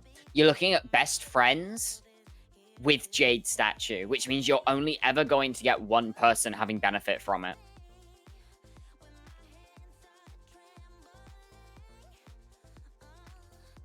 We'll come back to that one. The Bijou is currently in 2nd. Now, we noticed this, we're talking about Sophie before needing to wait to hit the 3-star in Italy. They have done that, and they are now officially spiked in the lobby. I don't know if they can still get the win here, though. This is going to be real close. They do have that Electro Charge, not doing them good, considering Twitch can hit you from so far away. Need to start to see some of these other 2-stars come in to truly be able to make a dent in the upper echelon of the lobby. But Fuwens has lost now. Alright, so they are not undefeated all the way through stage 3, but they should have made a decent amount of money on the way. Face Mask dropping by with... I always, always wanted to have a hat which also had a meal in it. Oh, we actually have some communication from Sophie herself. So it took until 3-3 to hit Nidalee, so going for top 6. Okay. Yeah, it's not not unreasonable, but I mean, the kind of boards that you play Nidalee on can really transform once you hit the Nidalee. That you can just start pumping all of your gold into leveling up, and then you've suddenly got a massively stronger board in a hurry.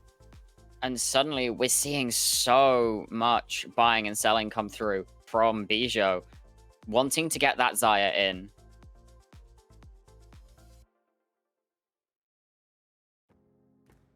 New level ups being thrown into the mix as well. Lulu coming to join the field, but yeah, the Xayah, a decent setup. We've got a chance to... No, I was going to say, I thought maybe we would be seeing a Zeke's to try and really push the attack speed aspect, but instead, their Bloodthirst is actually going on to the Aatrox instead of the Xayah. I can see it. I mean, Aatrox already has a lot of sustain in his kit, so giving him that chance to possibly get more warrior procs off is never a bad thing. Especially up against something like this Daija that is just stacking attack speed and is part Guardian. See that shield come in really big, but it's not enough. The Xayah, only 1 star, but topping the damage boards. I think we're probably looking for something like a Giant Slayer, as we see best friends really come into play here. Yeah, I mean, that's effectively just going to be another item in for the Xayah long term. But yeah, you're right. Bijou, apparently all they needed was enough time being generated by their front line for Xayah to kill everybody anyway. A few little changes to take advantage of the best friends coming in. We'll keep an eye out for over here, where it looks like Kreia here has gone a little bit of a different way with their itemization than we were expecting. Bloodthirst has come in, another typical item on this Elise. Of course, once they transform, has a lot of health, so having another shield on top of that just means they get to last so much longer. Of course, hitting Shapeshifter 4 here as well with the Neeko Shyvana duo just makes life that much easier. Kind of surprised we're not seeing the Neeko copy the Shyvana, but I mean, generally speaking, we're in a very, very, very good position for Kreia here. Could possibly look to bring themselves back from the brink. Leaving, they're being subjected to the Elise. They just don't get to hit it. And if there ends up being a Quicksilver coming in for this Elise as well, which seems like it's not at all unlikely, then yeah, the Elise is going to be a complete nightmare to deal with. Going to rip and tear through back lines. Things are going to look very, very dangerous. And I mean, the Xiaoyu was sold, so the Jade statue issue we were seeing didn't end up being a massive problem. Best Friends is being utilized across the board here, as we see a Gnar come in instead of this. What was taken out? Probably the I want to say starts with a V, Dragon Guy. Yes, that one, Swain. Doesn't start with a V at all, but looks a bit like a Vladimir. Yes, Swain was replaced by the Gnar, which makes sense. I mean, you're looking to try and get some slight bit more tankiness in now that this Elise is online. Bijou, did they just lose there? I can't tell. Yeah, they did. And now we're coming on to Carousel 4. So while we wait for the carousel picks to be made through, just a quick reminder of what's going on in this lobby. As we said, we've currently got our points leader in this lobby, Kinky, who is on 16 points. Notice they are on 19 HP. If King gets taken out early on, as all of our players in the lobby are hoping will happen, this should open up the first place to a lot more other players. Of course, Kreia, though, still doing very well, and if they come top 4, there's a good chance we see them take that first place slot, but it does open up second. It does give them that chance to just run circles around the competition, as we see Bijou finally getting that Rage Blade for that Xayah, that all-important item to make her into this monster. The feathers don't need sharpening, they need reproducing, and that's exactly what this Rage Blade allows for. Bijou, I think, feeling relatively confident. They haven't got a streak of any kind to protect. Actually up against the Elise shapeshifter comp we saw from before. And that's a Bruiser Shyvana as well. That is so much health. No, of course it's not a Shyvana. I got baited. It's a Bruiser. Nico imitating a Shyvana. There's no Giant Slayer for the Xayah, so I don't know if they can actually cut through the amount of HP on display. No, not yet. I think we'll see a Giant Slayer come through as next item, but for now, Bijou just having to bite the bullet a little bit there.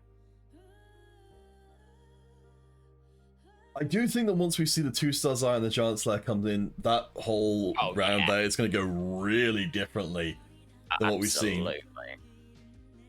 But Kurha, I'm sure very pleased with how things are going right now, and against anybody who's not building a Giant Slayer, Kinkiju at the bottom, 6 health. I think that says. Yes, you're right. They are almost dead. I don't know if anyone's going to go take a look at them before they do, but let's see what we've got going up top, which is face mask. Face oh mask my with god, a that's double 2 tactician's crown. What in the world? I don't know if I've seen that before. That is absolutely wild. I'm trying to figure out what that comp actually is. It just seems to be a whole bunch of scale scorn, I think. I mean, having double tactician's crowns, you can have 11 units on the board all at once. They don't have best friends to be worrying about. And I mean, Double Trouble may not be in use at the moment, but did very nearly take down Krehua. As we see Fu and Sim back on a win streak. They've only lost once this game, it would seem. As I imagine we see Bijou here roll down to try and get that Giant Slayer going for the Xayah. Yeah, I don't think they leave this round without the Giant Slayer. There we do have the component coming in. The rest of the items look okay. They've got enough money in the bank to be a little greedy here and try and roll for a better overall item set. Because if you just need a bow, you can probably find that bow again. Yeah. And you might even find the full item and be able to make you this BF sword elsewhere. But we'll just opt into taking it.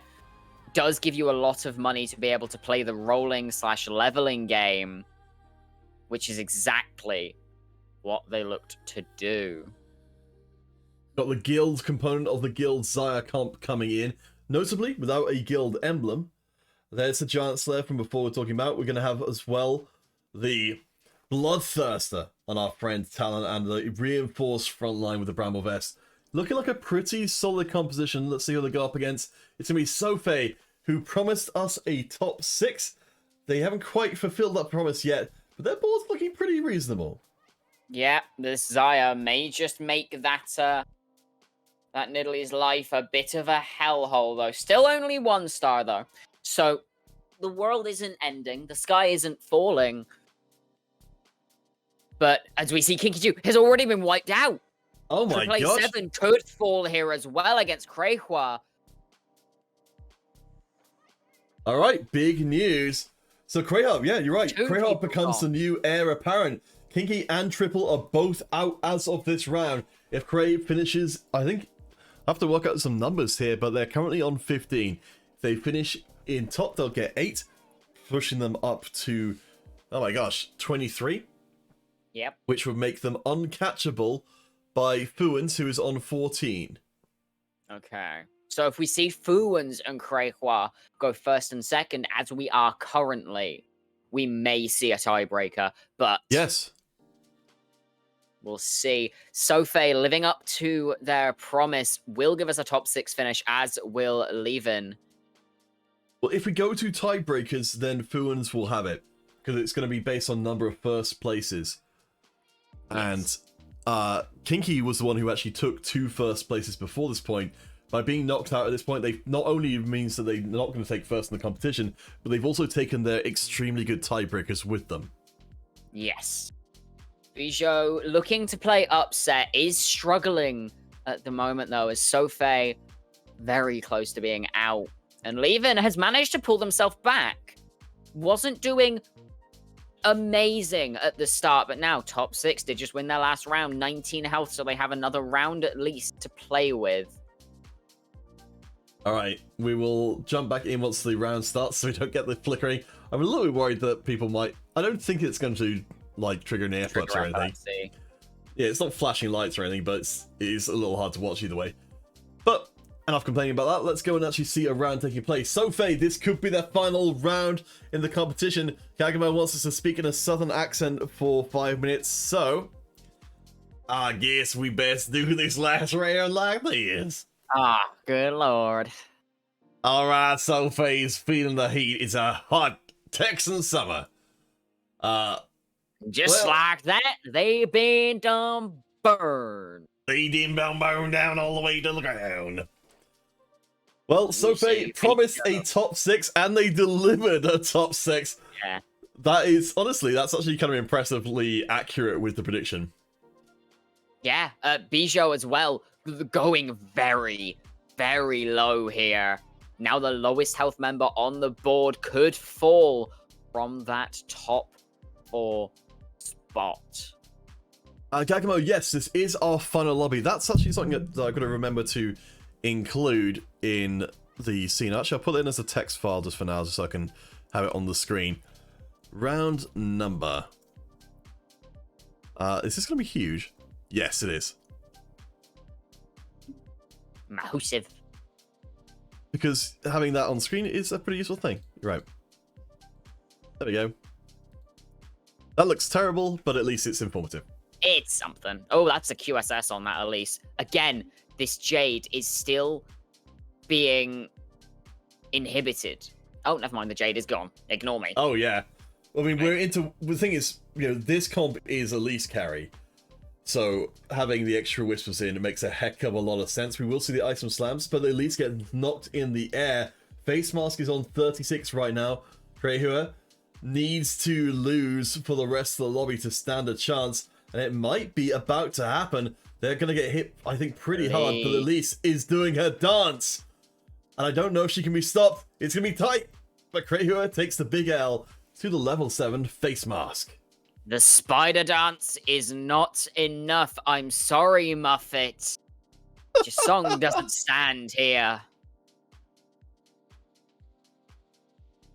Oh, As we see, oh my gosh. Even, oh my lord, again. It's the 3rd time this round. They're syncing up, which is very upsetting. But we did see Levin take down Fuwins there. Oh, did we? Yeah. Well, in that case, maybe, yeah, you said Levin was starting to climb the lobby. We'll see if we can spot out what they're doing. I think they actually just went past on the screen, but I didn't get a chance to clock it was them. No, but I didn't. If Levin stays alive, I'm sure we'll be seeing a lot more of them. As we see, this fight here is going to be against Face Mask for Bijou. This Tactician's Crown really starting to prove scary. And that double trouble. There is 2 Dianas on this board as things stand. The Xia is so big. She finally hit 2-star. Those feathers are... I mean, if there was ever a carry to make it not matter that you've got a lot of units on the field, it's Xia. But Diana. Just Diana. Oh my Even gosh. on a win streak here. Oh, what is Levin up to? I don't know if everyone's been looking at them. Let's see. So we've got 3-star Olaf coming in for Face Mask. For Levin, we're seeing them for just a second, but I'm not quite clocking what their comp is. I can't see it. So Take a second for the ice just. yes, Twitch doesn't want embedded streams and doesn't release party stream for everyone. I don't know. I've got to check and see if I've maybe got party streaming at this point, because it's been a while since I've looked into it. That would make life a lot easier. I think that actually multi-stream might actually be functionally better than Twitch party streaming. Miss Yeah. Willies, thank you for the host. I guess your stream just got done, or I guess your game just got done. This one's not a million miles away from being done either. But I think Bizzo might not be long for this while.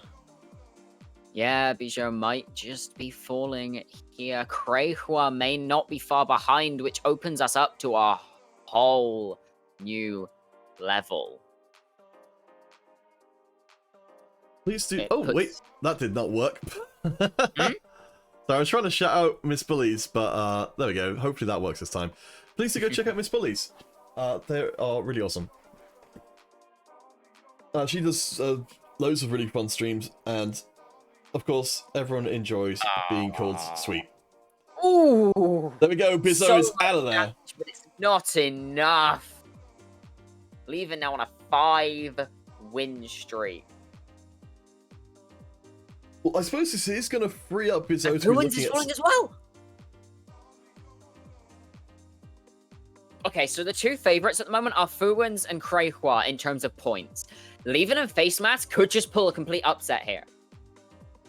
Believing came into this one 7th. The best they could possibly end up with would be 21 overall. As for Face Mask, I think we're looking at something very similar. Yes, almost exactly the same score. In fact, no, it's one less. So the best they can end up with is 20. So these last lobbies in TFT competitions always end up with really interesting situations, as Kreha has got themselves the Ao Shin, which will be aggressed onto immediately thanks to some nice snapper work. Ooh. Yeah, okay. I think Kreha is... I think they're done. I think this may be it. I don't think the Asuo can... there we go. We see Kreihua fall. We see Leavin take on Fuwins again. So, Kinky and Kreha, the two top performing players, have both been eliminated. Which means Fuwins came in with 14, Leavin came in with 13, and Face Mask came in with 12. Which means it's anybody's game. They're all top 3. So whoever comes first, I believe, will at least force a tiebreaker, if not come away with the win. Oh my gosh. Well, Fuwins let's see. So Fuwins has got 1 first already. Leavin does not have any firsts. And Face Mask does not have any firsts either. So best case scenario for Leavin and Face Mask is they come first and second, and Fuwins comes third. Yes. But Fuwins, if they come at least second, they can run away with this. Oh my gosh, look at the pile of units there, though. That's so ridiculous. I mean, AoE certainly becomes much more prevalent in the late game. We have got Deja building up to full power. The Hallucinate will have worn off from before, but bought a lot of time for the Quincy's to stack. And I think it's going to be enough for Fuwins up against a level 7 Face Mask. Yeah, I don't think Face Mask can beat them, at least not at level 7. And Face Mask... I think if we... No, I don't think we... No, we are looking at their POV. They don't have any money either. Oh. Things looking worrisome as we come on to the 6th carousel of the game. Can you look at Leavin, please? I want to see what their comp is. We've been trying the entire game. It's top 3.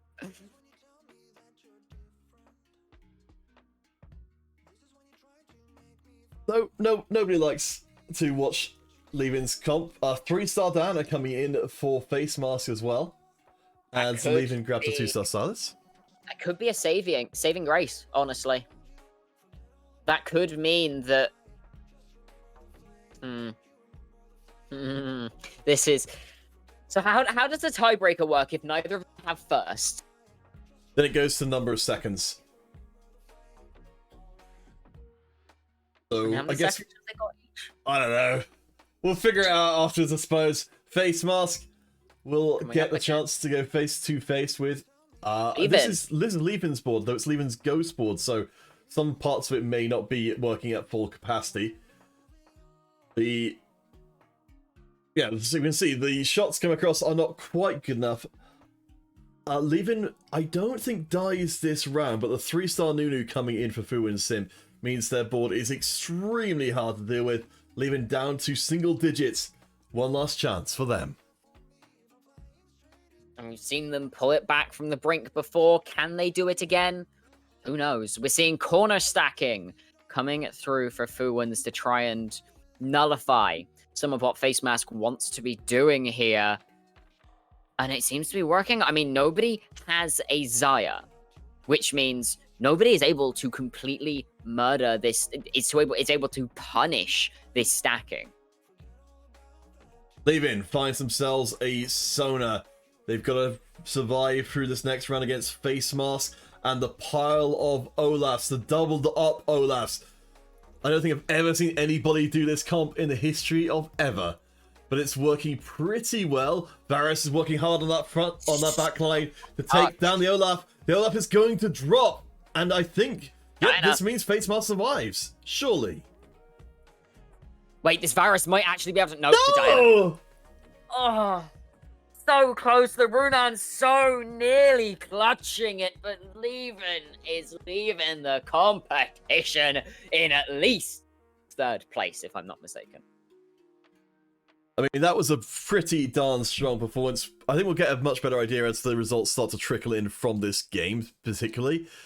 Because, yeah, we've actually got the results in for most of this lobby, so the only person, Fuwens is the one who's able to leapfrog.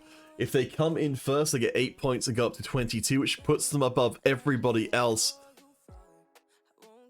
A Face Mask is... If they come second, they get 20 or 21, which I think is still more than Face Mask would be getting. Yeah, so I think Fuwens has run away with the win here. Oh, TFT. This is what we get from non-checkmate formats. Now we're just waiting on 2nd place, which I believe will be a tiebreaker between Face Mask and Leavin. That's true. With the prize going to 2nd place as well, it does mean that the results still matter. Good shout there. Hooray! We've saved Christmas. Christmas has come early for these 3. Well, all right. So the Deja positioning is front to back. It's to combat the assassins. They can't touch him. Yeah, it's working pretty well to frontline the Deja. I don't think the Face Mask saw this one coming at all. I don't also think Face Mask is going to die in this round, but they've got the least chance, I think, possible to be able to do the damage to the Deja they need to do. Yes, especially with this Yasuo just getting to face roll on the keyboard, as we see so often in solo queue. Dang it! Oh, it's fine. We still got Kraber. Bonk, bonk, bonk, bonk, bonk. It's a bit behind, but it's fine. I mean, yeah, actually, I'll tell you what. We've only got 2 things. I'm actually going to bow to the Twitch overlords and watch it on Twitch. Fair enough. And yeah, I mean, Krehwa is watching the stream on stream, so... Oh, I think, yeah, Krehwa has dipped. I think. We're so just we just go watching for the... Oh, wait, no, it's over! Wait, is it over? I guess so. Did it? Oh my gosh, I guess it must have happened while we were locked in the Twitch prison. Ah. Oh, no. That's terrible. Alright, well... Oh my god, he's done a Mexican wave with himself. Amazing. Shout out to Bijou, though. That's great. Fuwens won, which puts...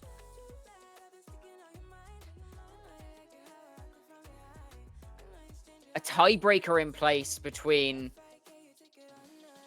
Leavin and Face Mask, and Face Mask just secured a 2nd. I'll tell you what, while we've confirmed those last results... Oh, good lord. Bear with me. I'm gonna, while you do your wheel of names, I'm gonna try and figure this out. Alright, I'm just gonna grab everyone and bring them onto stream for the Wheel of Names giveaways. And final results announcements. Right, so, before we confirm our final results, let's just get in and give some of our giveaways today. So we'll do our Rick's giveaways first, because those are not dependent on performance. Let's take a quick look at what they are. So a random player from the competition will win themselves £5 worth of RP. So let's get everybody and chuck them into the list. So, results are in. I do believe this puts us at a tiebreaker, like we mentioned. For Oh yes, the wheel of names is getting updated. Tell you what, just if you double check that stuff, I'll do the giveaway things first, and we'll come back to the results. Oh, we're gonna end up bouncing back and forwards too much. Yeah. So all right. So these should be all the players in the competition. If you're not on this list, please do let me know immediately, because we're about to spin for our first Rick's giveaway. So again, please do go check them out if you haven't already. Would you, xiica, would you mind giving us a 3, 2, 1? I'm going to ask you a few different ways for our different giveaways. So could you give us the first interpretation? 2, 1. Alrighty.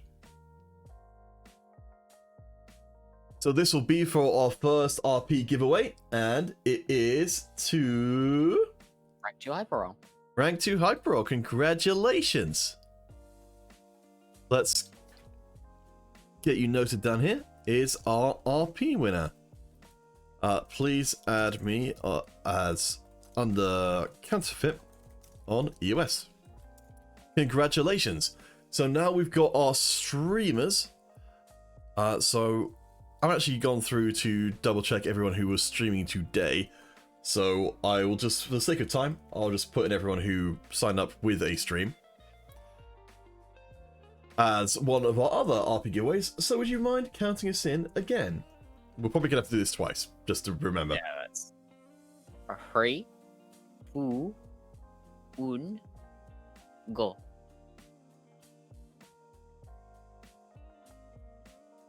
Maybe not. Ah, lucky. Veil Veil of of Base. Veil of Base. Veil of Base is... we never actually got to see them, but Veil of Base. Congratulations.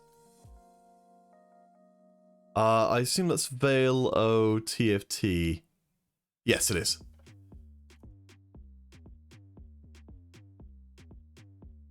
Veil TFTE, you a vest. Alright, so let's also check in for people who responded to the feedback form for today, of which there were 12. So if any of you guys want to have a chance at winning some more RP in the future, please do drop your feedbacks in to the feedback form. So from these 12, would you mind counting us in again? 1. Actually, wait a second. If I reload this, does that... No. Dang. Danced? Oh gosh. Dang. Yeah. No? Okay. Well, whatever. Let's roll. Let's do this for the feedback providers. 1, 2, 3. Blah. Hey, we've hit on actual people twice. Amazing. I raise a wolf. I Raise the Wolf is our feedback winner. Let's see if let's see what I don't know if this is the first time I try this, so we'll see if this is a good idea or not. Let's see what Razor Wolf fed back. I hope it was something nice. Razor Wolf. What did they say? Everything went smoothly. People were nice. Thank you for hosting. Well, I guess that's good. All right.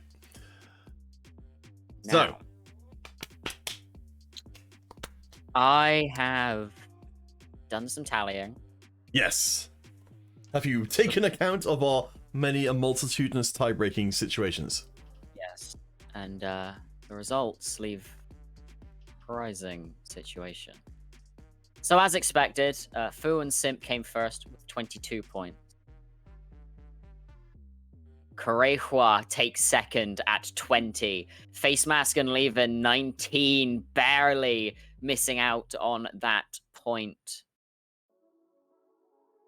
So Korehua went out earlier than we were expecting and still came away with the second place, All right.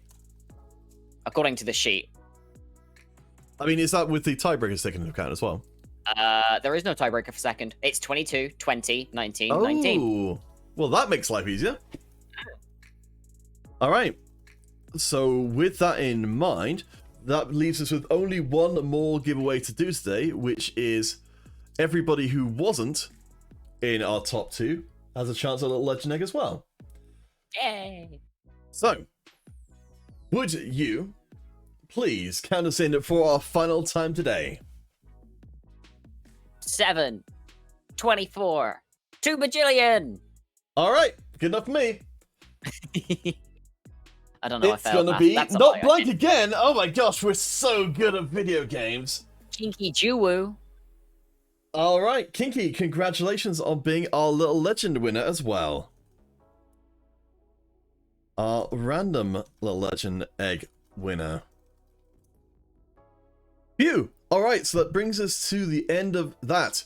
In which case, there's only one more thing to do, which is to dive into our directory of TFT streamers and see if we can find a new friends to make. Team Time Tactics up at 31k streamers. That's pretty cool. So I've done by English. I do want to make sure we get an English language stream. Let's see. I don't know if you've got any new people that we haven't checked in with as of yet. Oh, we've got a VTuber. That's fitting. Yeah. All right, Gabby Bites. I've never seen them before. Let's go check out Gabby Bites. Oh wait, are all the scores not filled in the sheet?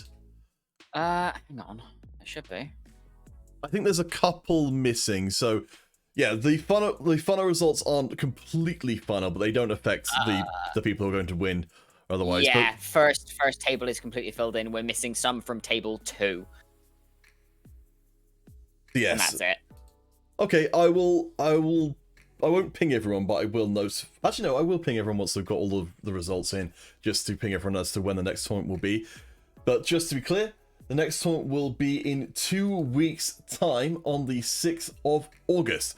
So please do come back for then, and we'll have all the same kind of stuff all over again. For now, though, oh, yes, let me make sure get in your...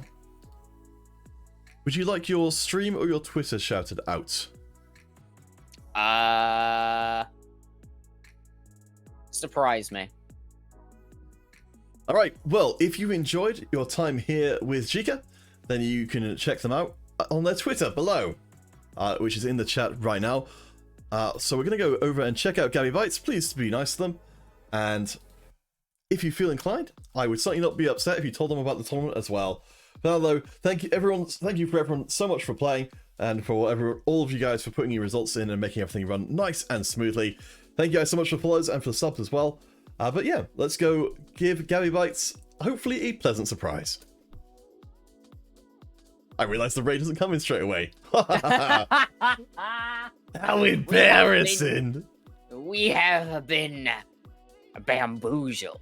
Alright, let's go bamboozle Gabby Bites right now!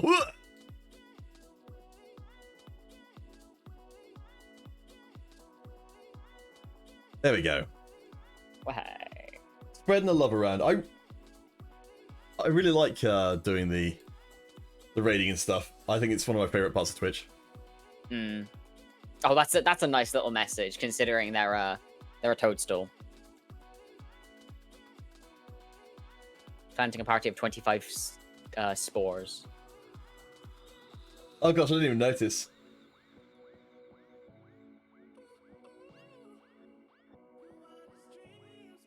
We be raiding.